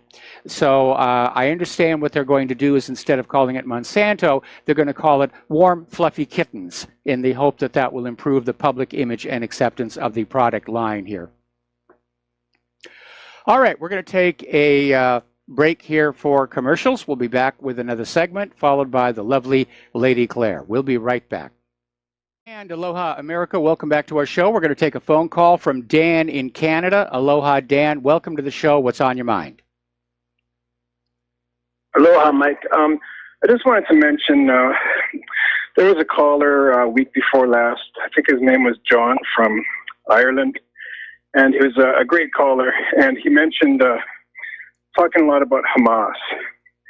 And I recently discovered from a Ron Paul speaking in Congress, Dr. Ron Paul, that Israel created Hamas. Yes. So all these attacks that we hear, all these rockets that fly in the middle of nowhere, you know, this is Israel's creation, or they're just really bad, have bad luck. Well, let me tell you the history of this. Israel likes to play this little game called divide and conquer. And back when Yasser Arafat was leading the Palestine Liberation Organization, Shin Bet created Hamas as a controlled opposition so that Israel could play this game. Everybody says we should sit down at the peace talks, but we don't know who to talk to. Is PLO in charge or is Hamas in charge? Then Yasser Arafat was assassinated, and all of a sudden Hamas said, you know something? We're now the de facto government of Palestine. And so they basically cut off all connection with Israel and started trying to run Palestine, at which point Israel set up the Palestinian Authority as controlled opposition. And by the way, if you're paying attention, over in the West Bank, the Palestinian Authority is attacking protesters who are protesting in support of the Gazans, which tell you who's really working for Israel. So this is a game that Israel has played repeatedly over and over, saying we don't know who to talk to because they keep creating these controlled opposition groups. Exactly. And another point I wanted to make before you get on there with Claire, I know she's going to probably cover Israel, but they just developed this hypersonic weapon. And I'm thinking, how do they have the money to develop hypersonic weapons when the United States gives them $5 billion a year in aid? It's supposed to go to defense, but I mean, how do they have this technology available? It doesn't make sense to me. Well, anyways, the United States makes a big deal of saying, you know, that all of this money is to defend yourself from the evil Arab nations that you fear. But Israel does, in fact, spend it on developing offensive weapons. Okay, it just seems that they don't need it because, I mean, they have this advanced technology that they stole from you guys, and I don't know, that's the way I see it. No, Israel doesn't need our money, and they don't need our weapons. They just want them, and they think that constitutes natural law. They have this unshakable sense of entitlement to other people's weapons and monies. Unbelievable. All right, thanks a lot. All right, thanks an awful lot. We're going to let you go here. Over in Uganda, there's this inventor, Brian Gita, 24, and he won the Royal Academy of Engineering's Africa Prize for a device that detects malaria by shining a red beam of light on the patient's finger. Now, this looks like a modification of the photoplethysmograph pulse and oxygen level detector, but this one looks for malaria. Yeah, so well done, and definitely needed in that part of the world. So there's the music. We're going to take a break for station identification, and we will be back with the lovely Lady Claire after these few words. Aloha, America. Welcome back to our show, hour number 3. And for those of you watching on YouTube, this gorgeous creature sitting next to me is the lovely Lady Claire, who, as always, on our third hour of Fridays, comes in with her unique perspective on the world. So, Lady Claire, what's the first thing that you want to talk about? Well, the first thing I want to talk about is an article by John Rappaport from Blacklisted News. And the headline here is, "Many ordinary medications cause depression, and public trust in the pharmaceutical industry has just hit a new low." Well, gee, I wonder why that might be. You think. I mean, I saw this article before, and this is definitely an area of concern. Yeah, and what it is this this cycle that patients are in. Patients present some sort of illness, they get treated, but the drug which they're treated with causes more symptoms, which are diagnosed as a new illness, and then new drugs are given, even more symptoms, and it goes on, you know. And people are suffering because a lot of the, exposition on these drugs is never put onto the boxes or bottles that they come in. Yeah, and those package inserts are just printed on very thin paper in microscopic type, supposedly to save shipping costs. Yeah. But and we're starting to realize that a lot of what we're being told are diseases like Crohn's disease may actually be adverse reactions to other medications. Certainly never knew about Crohn's disease when I was a kid, or even psoriasis. I never saw anybody with psoriasis when I was a kid. Yeah. And now it's all over the place. Yeah. Peanut anaphylaxis is a classic example. Oh, yeah. When I was a kid, nobody got allergic to peanuts. And then they start putting peanut oil in vaccines, and all of a sudden peanut anaphylaxis is all over the place. Do they take the peanut oil out of the vaccines? No. They start selling EpiPens. Yes. Yeah, for anaphylactic shock.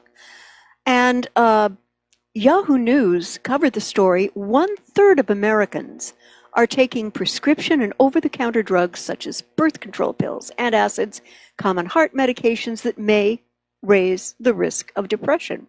And to the gals out there listening and watching, and the men who love them, please take time to talk to your doctor if you are thinking about getting on the pill. And I say this because of a study that was done in Finland last year as a doctoral dissertation, that chances of breast cancer are 35% higher in women who are on some sort of oral antibiotic or any kind of implant that has the measured drug. Oral contraceptive. Oral contraceptive, yeah. Or an implant which has measured medication in it. So just please be very careful. Well, there's something else, don't put it on your doctor. Take responsibility yourself, because in many cases, the doctors themselves, they're told what the drug will do by the pharmaceutical sales representative.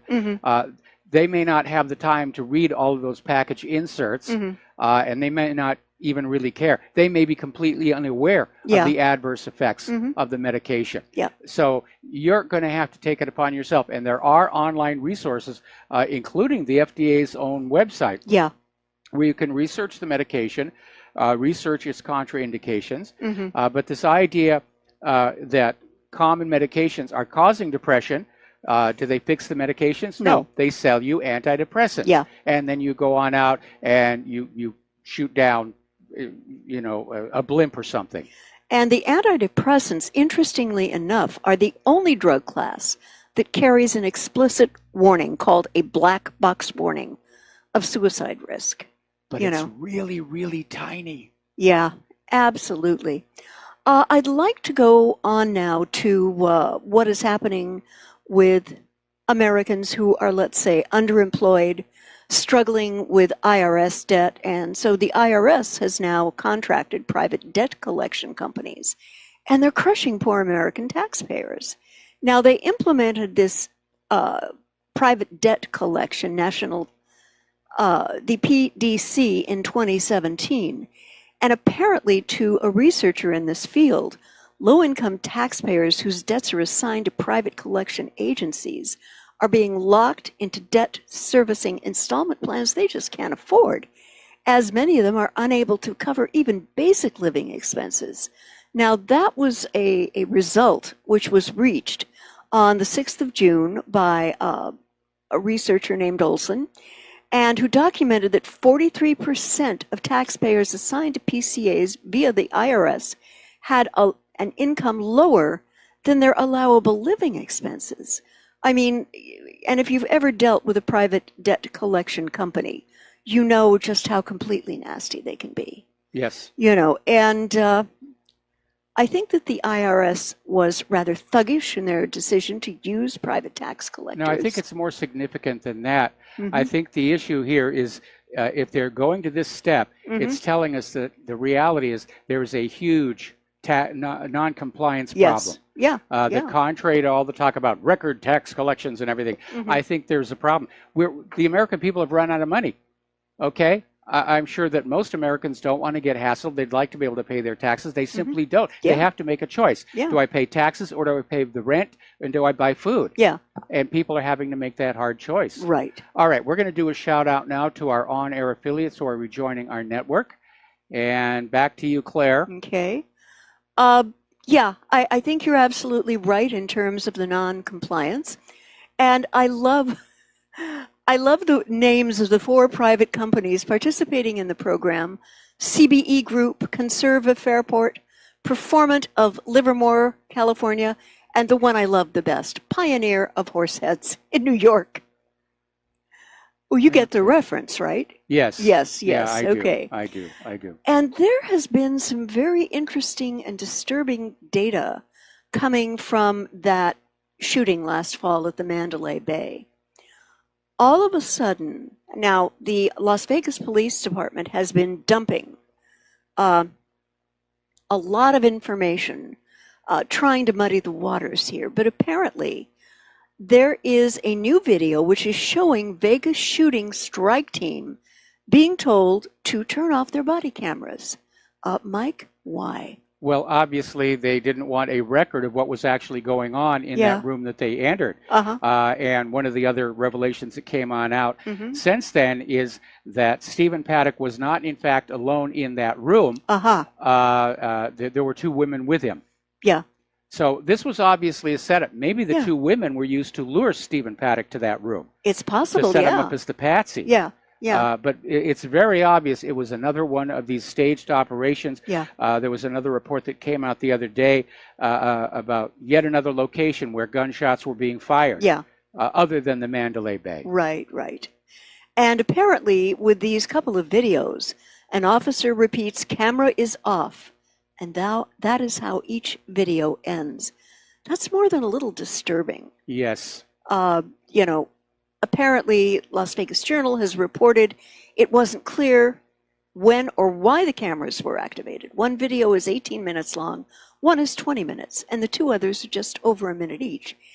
And we still have the mystery, as you said, of why the officers were told to turn their cameras off. There's only one possible conclusion. Yeah. Somebody did not want there to be any kind of a record of what was actually seen in that room until it could be dressed as a set to tell the official story of crazed lone nut Stephen Paddock and his arsenal of, nasty weapons. Yeah. You covered this a little bit earlier, but I'd like to cover it as well. Apparently, the U.S. and China have, in this sort of duel of tariffs, slapped tariffs on a lot of each other's countries' products. And the thing that disturbs me is I know how quickly trade wars can morph into actual shooting wars, and I'm hoping that this is not what D.C. is planning to do, Mike, could I have a few more of your thoughts on that? Well, these tariffs. Again, I was in agreement with Make America Great as a concept. Yes. But my idea of Make America Great and Trump's idea of Make America Great are obviously 2 different things. Yeah. Because my idea of Make America Great was rebuild our infrastructure, stop all the wars, bring all those people home, get our infrastructure back online, start rebuilding our manufacturing, clean up our agriculture, and start making America great. Start taking the world lead again in technology and manufacturing and industry. And instead, the Make America Great that is emerging from the Trump administration is one of we're going to slap down all the other countries so that we, can be seen as being superior. It almost reminds me of this Steve Martin sketch on the original Saturday Night Live where they're playing a bunch of cavemen. And Steve Martin is the intelligent, smart caveman. And Bill Murray was playing the tribal chief, the leader. And after they go to sleep at night, Bill Murray comes up with a rock and smashes the smart caveman and then stands up and says, I'm now the smartest one. Yeah. And that almost seems to be the attitude we're getting out of Washington, D.C. right now. Yeah, The way I describe it is thugocracy. Yeah, that's a good way to do. Yeah, definitely. You know. And I did want to revisit, and you've mentioned this in your previous 2 hours, but I did want to revisit the Tommy Robinson story. And yeah, I think it caught all of us kind of a little bit off guard there. Yes. But there's something I want to say about this and about immigration and what it should mean to people coming into either the UK or this country. I can't imagine that the UK would have done that, because had this man, or if this man would have been in a prison with a very heavily Muslim population. Well, now that turned out to be fake I know. news. I know. All right. But the last thing that any sensible person in government in the UK would have wanted to do was to make this guy a martyr to a racist movement, which did have some valid cases in point, which should have never happened, like the Muslim grooming gangs, grooming children for sex, where the people accused of this did get convicted. And there's something I want to share with our audiences. As a gal who is very happily married to a pan-racial man and conducts 2 English-speaking choirs at a truly rainbow faith community filled with people of every ethnicity you could imagine, I believe that racism for the sake of racism is just dumb. That having been said, when immigrants come to this country legally, I would want to welcome them and understand that they are allowed to engage in whatever faith practices they hold dear. But the moment they tell me what I cannot do in the name of their faith and tradition, I'm going to get angry, Mike. I'm going to get angry. And the people of the UK have, I think, been marginalized, particularly people who were born there, have been marginalized almost to the breaking point. Yes, it's starting to happen all across Europe. Yeah, and I've been seeing that. And in my world, and okay, guys, I'm a confessing Christian. I'm a Methodist. I like the big tentness, if you will, of this faith tradition. Any faith should never be about coercion. It should be about how people individually understand God's love and how that causes me to respond in the real world. That, to me, is what faith should be about. Now, I would never eat a bacon or ham sandwich in front of either a devout Muslim or a devout Orthodox Jew. That would simply be insensitive in the extreme.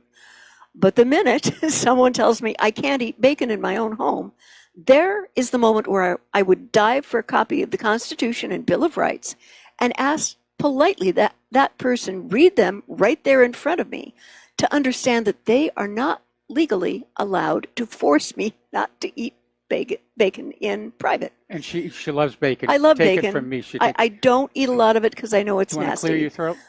Yes, I don't have to cough. I just need to swallow a little water. Right. Now, do you remember a little while ago when we had that bogus Hawaii ballistic missile alert? Oh. Just now I was noticing on the top of our TV, there was another alert for where we are with no content. It just said, alert declared for these counties in Hawaii, and then it just ended and cut on off. So they still don't seem to have their act together. Anyway, go ahead. All right. And the next has to do with other countries in Europe which are close to have reached their tipping points. A member of the European Parliament has slammed EU globalists for what they describe as an Islamic invasion of Europe. The guy is a UKIP member, which is to the right, I believe, in British politics. Yes. Gerard Batten was causing howls in the European Parliament after he accused globalists of allowing an Islamic invasion of the continent. And he made the observation that this has turned parts of Europe into foreign countries. And he really savaged them for staging the conversation about helping defenseless refugee families, when in reality, these migrants are primarily young men from Islamic countries. Young men of military age. Yeah. There's actually very few families coming on in. And he's absolutely right. It is an invasion, as we were saying yesterday. Yeah. Immigration has rules. Immigration has limits. Immigration has requirements. Mm-hmm. There are none here. It's just the borders are open and the hordes are pouring in across the border. And there are places in Europe where the Europeans dare not go anymore. Yeah, they're no-go zones. And it's literally being taken away from them, all because George Soros dreams of a one-world government and his rear end on the golden throne of planet Earth. Yes, I hear you. But the thing that we have to do is take a step back. Why are these people fleeing their homelands? They're running away from the horrendous conditions the wars in these countries have put these countries into. That's part of the reason, but also there are some of Soros' NGOs down there literally offering incentives. And one of the reasons there has been such problems with the refugees once they get to Europe is they made that very long trip with promises that they would get free stuff, that there would be free housing, and in some cases there has been an effort to try and accommodate them, but there simply isn't the money to do it. So these refugees get up there, they're not getting what they were promised, and they're very angry and they're feeling betrayed, and they're acting out against the local population. Yeah. And I do have an idea here which might bring to bear the solving of the problem. Only place the immigrants from Africa and the Middle East in the homes and properties owned by members of the European Parliament and George Soros properties, the problem will take care of itself. I imagine that it absolutely will, but you know, I think we can assume that Soros and the European Parliament are all NIMBYs, which stands for not in my backyard. Right, right. And we have another companion article, Le Pen, Orban, Wilders among Kremlin's fifth column, hell-bent on destroying Europe. And this was a statement by Guy Verhofstadt, a Belgian member of Parliament, European Parliament, and lead negotiator for the Brexit for the bloc. And he singled out these people as fifth columnists who take Kremlin money and intelligence. Yes. Okay, sir? Brexit is a Russian plot. Right, that's the new spin out there. Prove it. Where is your evidence? Prove it. I mean, everybody can see why the people of Great Britain want to leave. Yeah. And why all these other countries are all of a sudden starting to close their borders. It's got nothing to do with Russia. No. But these days, every time there's a failed liberal policy, what do? Oh, it's Russia's fault. Putin did it. Whether it's Hillary Clinton losing the election, oh, it was a Russian plot. Yep. Or the EU is starting to come apart, oh, it's definitely a Russian plot. Yep. The liberals cannot deal with the reality of their own failings. And that's exactly what's happening here. So they're just going to go on screaming, it's Russia's fault, it's Russia's fault, it's Russia's fault. Yeah. And you were mentioning those countries that have started to pull back on the borders and pull back on immigration. For Austria, it's gotten so desperate that Austria is conducting border defense drills for a wave of expected 80,000 migrants. You know. Yep. And they're also going to be conducting border security exercises on 25 June on the border town of Spielfeld in preparation for these migrants who are expected to travel through the route to Western and Central Europe. All right, we got to take a break for commercials and we'll be right back. And aloha America, welcome back to our show here, and apparently everybody's getting up for the U.S. Open and golf is going to be the distraction while the world burns. Yeah, yeah. Your next story, my dear. All right. It has been confirmed now that Google protects Big Pharma by censoring natural health news. And folks, if you would like another rather sober and fact-based website to go to, because as we talked about at the beginning of this hour, you've got to be your own best advocate when it comes to your and your family's physical and mental health. And naturalnews.com is one of those sites to which I would very much like to refer you. And apparently it's being censored in favor of the pharmaceutical and government lobbyist reports, which are going to paint beautiful pictures of all these drugs, which may in fact do you and your family harm. And also the Health Ranger, the founder of naturalnews.com, has had his YouTube channel permanently deleted by Silicon Valley leftists. And that's been a trend for some time.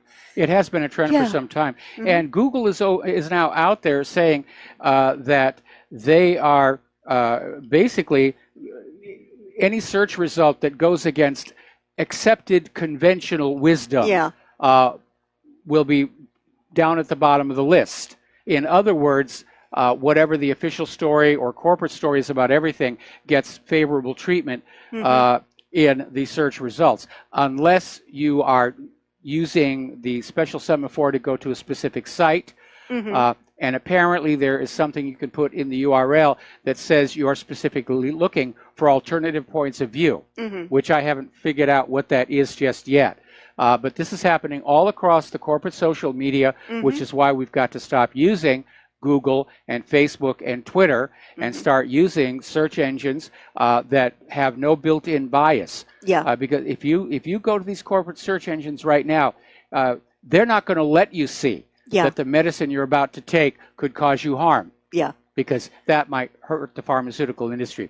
All right, let's take a couple of phone calls here. Keith in Montana. Aloha, Keith. Welcome to the show. What's on your mind?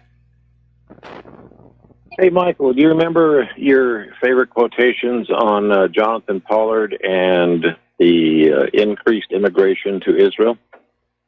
My quotes on them. I remember that it did happen. That's about the premise behind Pollard and what Israel did to increase immigration. Well, Pollard basically stole these secrets, America's nuclear targeting secrets, and he sold them to Israel, and had the U.S. and the Soviet Union gone to war at that time, the U.S. would have lost. Israel turned around and traded those nuclear secrets to the Soviet Union in exchange for increased immigration quotas of Jews to get to Israel. That was the betrayal.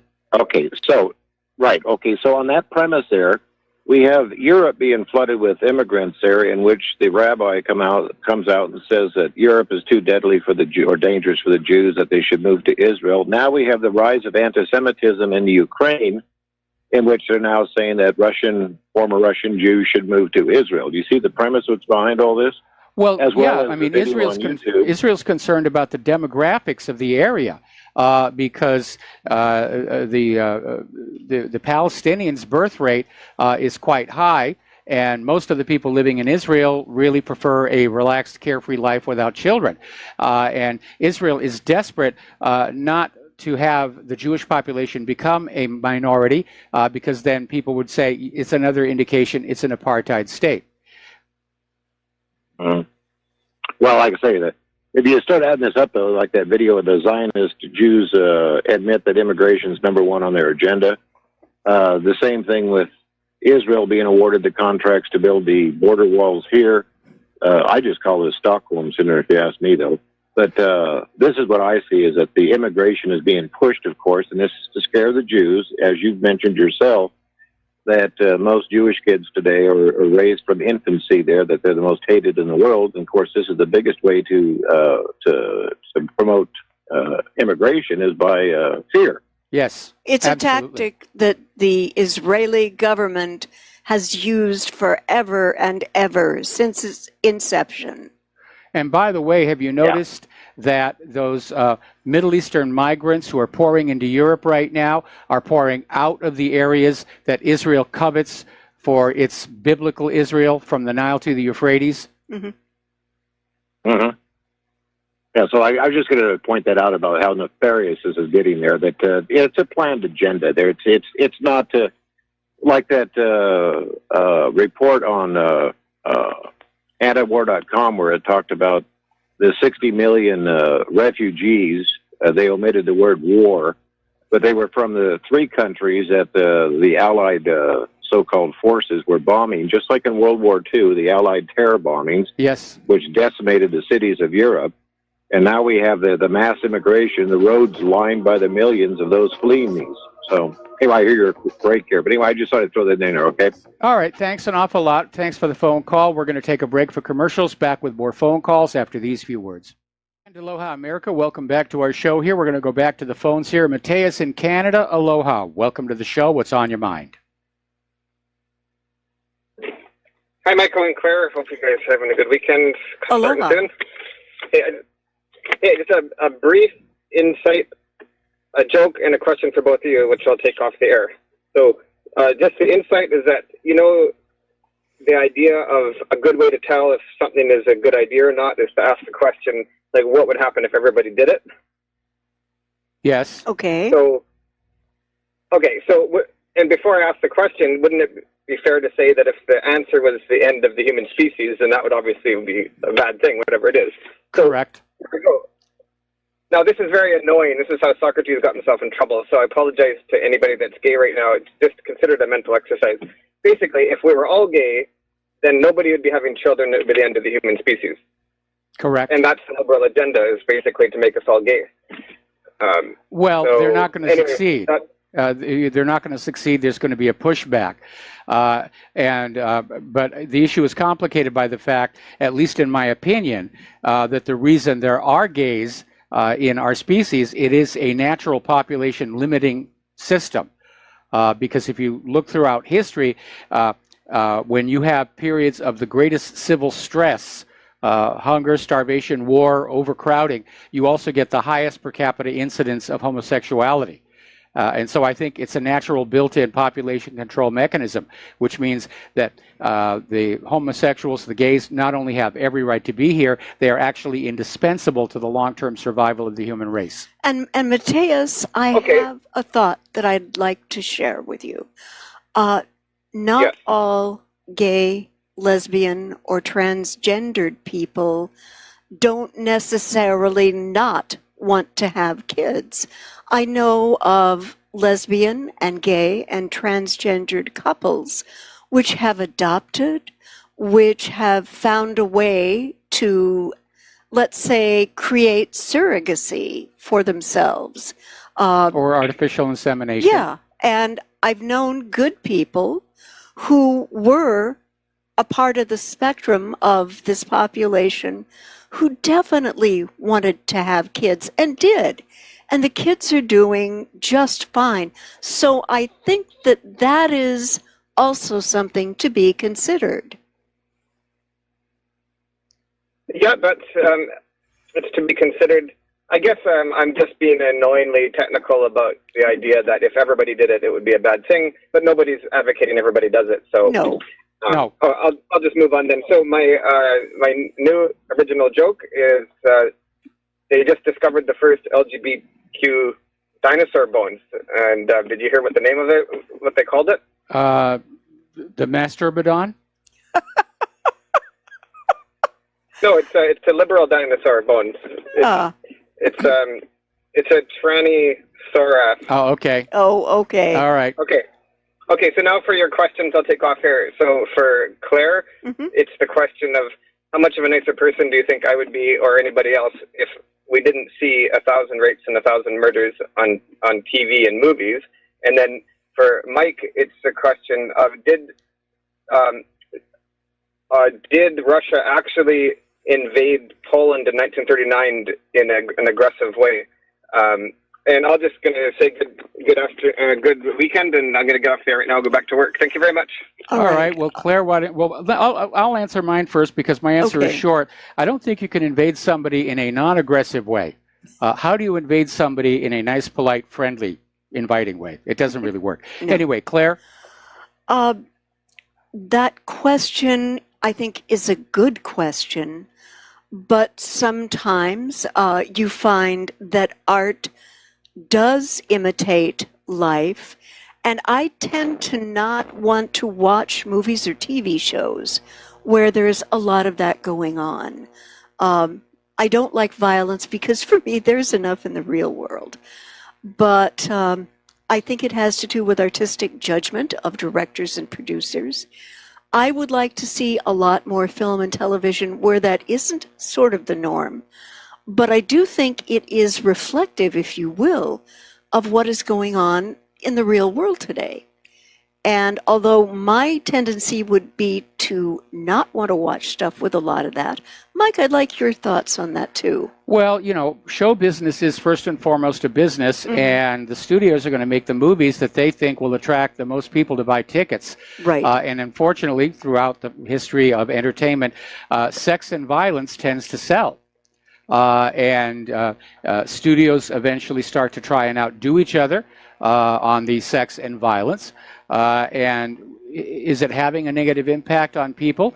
It certainly might desensitize them to certain issues of behavior toward the opposite gender. Yeah. It may desensitize them to the issue of gratuitous violence. Yeah. But again, that instinct for both of those is already embedded in us, or we would not be buying the tickets to these films. Absolutely. Okay. And do we have another caller on the line? Yes, we do. We have another caller. We have Kathleen in Paris. Aloha, Kathleen. Welcome to the show. What's on your mind? Oh, we lost her. All right. So, getting on back, what is your next story then? Well, it's about earlier attempts by Google to censor. And there is a website, and the webmaster is Max Slavo, and he publishes things that you generally don't get in a lot of other places. It's called the shtfplan.com, and they reported on Google's attempt to sway the presidential election in 2016 by hiding negative articles about Hillary Clinton from those using their search engine, even though those articles were trending. And so this whole issue of censorship is not new to Google, okay? No, as we were saying earlier in the show, you've got the liberals have seized control of these social media platforms. They can't win an argument or an election with facts and logic. Right. All they can do is engage in censorship so that only their point of view is presented to the public, and that's exactly what they're doing. And that means the end of free speech in this country, and it's bordering on dictatorship. Just like over in Israel, where they're getting ready to pass that law that says anybody who documents the IDF's atrocities against the Palestinians goes to jail for 5 years. They know that they are losing in the court of public opinion in the way they're treating the Palestinians.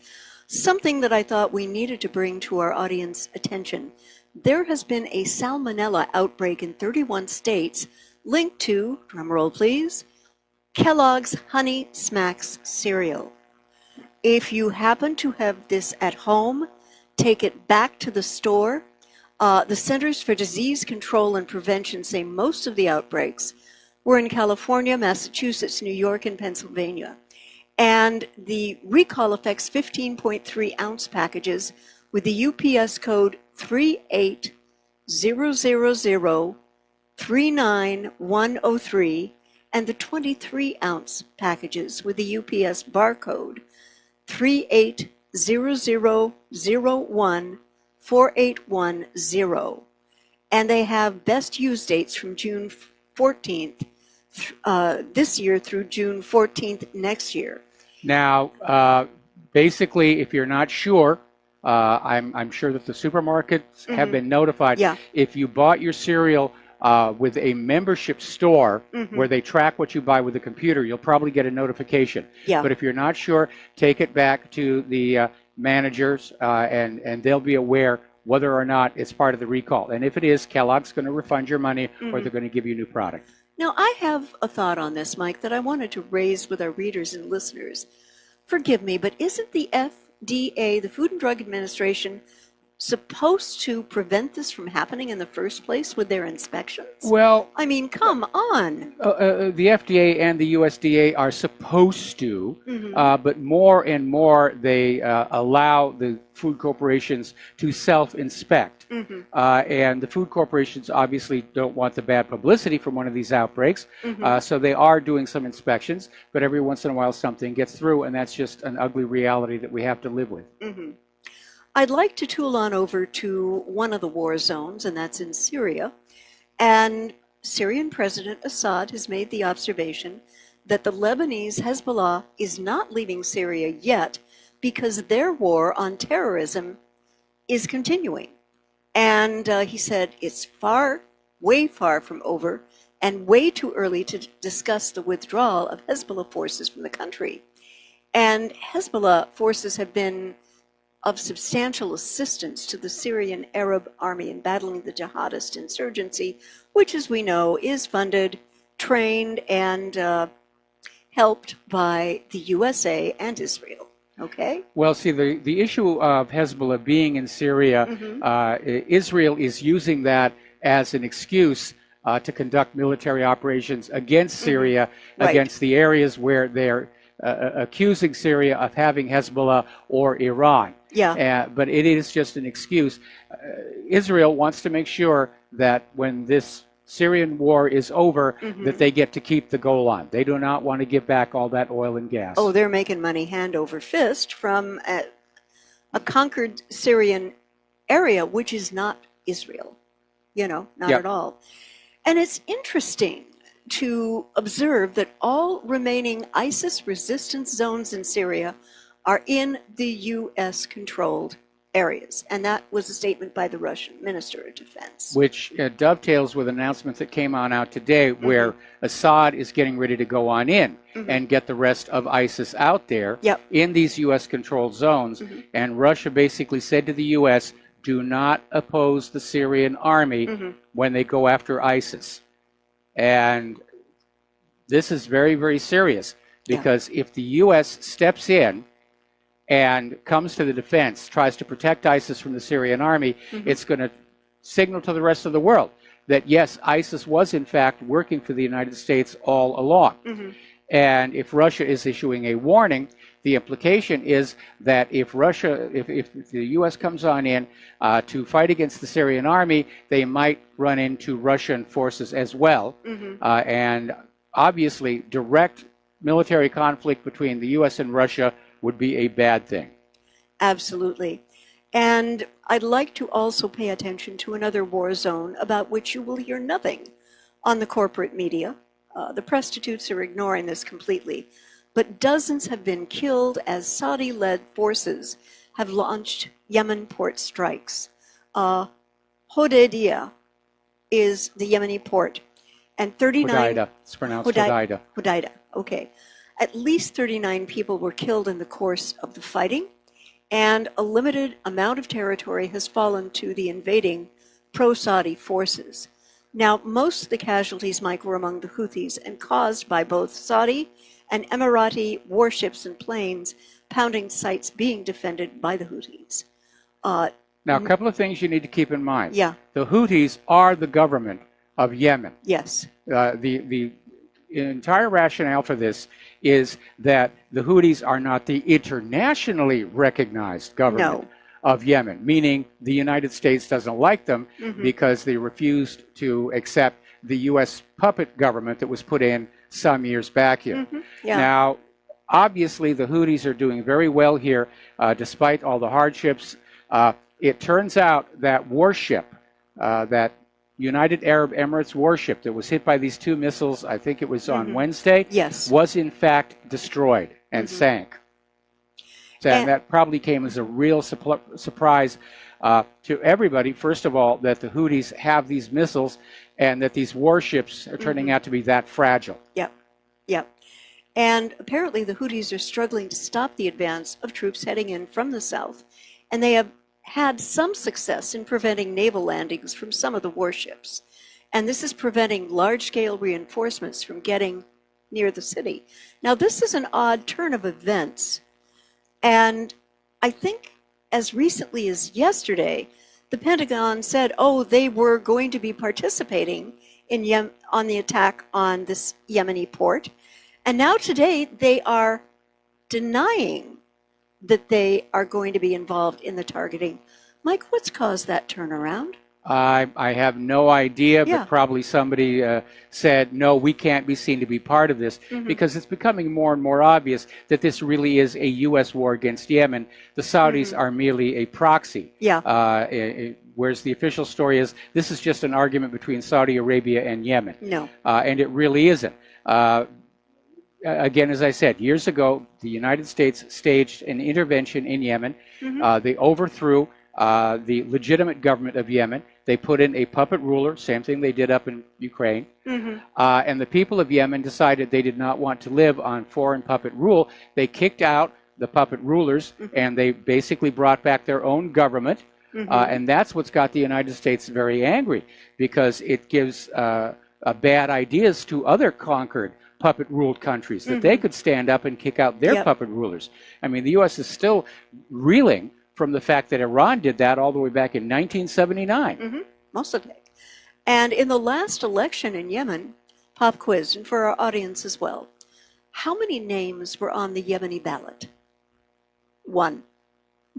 Al-Hadi, that was it. This is supposed to be democracy in the Middle East? Come on, guys. If there's only one choice, there's really no choice. And that's where the problem lies, you know? And on as recently as Tuesday, Pentagon officials confirmed that they were going to provide growing military intelligence and targeting lists for the cities.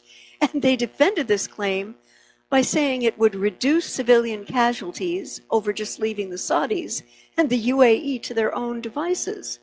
Hello. Then why do we have so many civilian casualties? Yeah. And if you look up in Syria, it's not like the Pentagon has ever shown a concern for civilian casualties. Let's be honest. And I think the analogy I made in covering this yesterday is probably correct. In the film, the one, give me the name. Which? The film, the anti-war film, all computer animated. Avatar. Avatar, yes. In that film, the general makes the observation that what they want to do is drop a bomb in the memory hole of these people so that they will never again go to the Tree of Souls. They will never again go back to something that had been their homeland. And I think the analogy here is this bombing of the port for the Yemeni people is something that the Pentagon wants to be so thoroughly lodged in their consciousness that they never try to let go of their puppet dictator ever again. Well, there's another aspect to this, and after we come back from this commercial break, I will share that with you. All right. And aloha, America. Welcome back to the show. And we're talking about Hodeida and the port. And obviously, from the strategic point of view, what Saudi Arabia, well, what the United States wants to do is to seize control of the port, because that will cut off the Houthis from any access to humanitarian aid. This is all about starving the country of Yemen into submission, which, by the way, is a crime against humanity. And that's the real goal. My question right now is, where is the United Nations? Because it was only a few days ago that the Houthis were supposedly in negotiation with the United Nations to surrender control of the harbor to the UN, which would have taken it off the battlefield, and the UN would have kept it open for all people to use equally, including the humanitarian aid. So I don't know if somebody arm twisted the UN, or they got bought off or bribed or threatened, but once again the United Nations is failing in their task of keeping the peace, of trying to tamp all of these things down. So again, nobody's being fooled that this is all about Saudi Arabia. This is what the United States wanted to happen to Yemen, but the U.S. government understands that you, the American people, are just sick of all of these wars. 7 officially acknowledged, according to Bernie Sanders, 76, 18 years of ongoing war. And we're sick and tired of it, and they're nowhere near the end, even though supposedly this was all supposed to be over in 2008. By the way, a little story that just popped up. This gets on back to that ship full of refugees that was bouncing around between Italy and France, and apparently was accepted by Spain. And to nobody's great surprise, there are now 70 small ships full of African immigrants sailing towards Spain in the last 24 hours. So you see, Salvini up in Italy was right. If you let the one ship in, the next day there'll be another ship, and the day after that another ship, and the day after that another ship.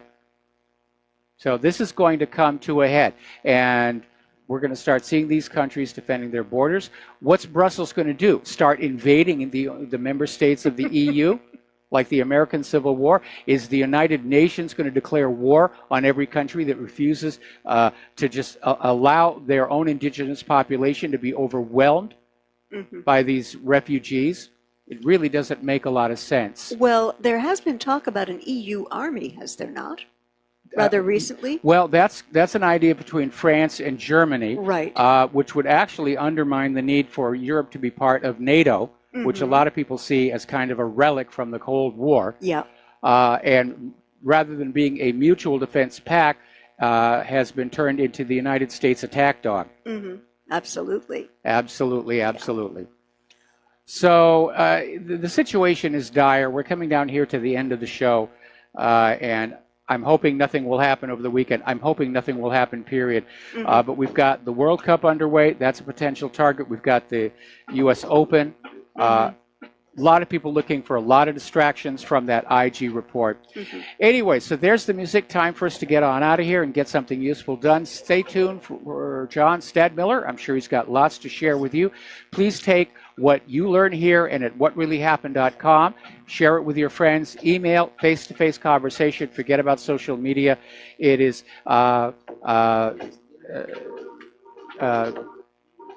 completely useless. Anyway, listen, I got to get out of here. I got someplace I got to go to. So aloha. We'll see you on Monday. Aloha, America.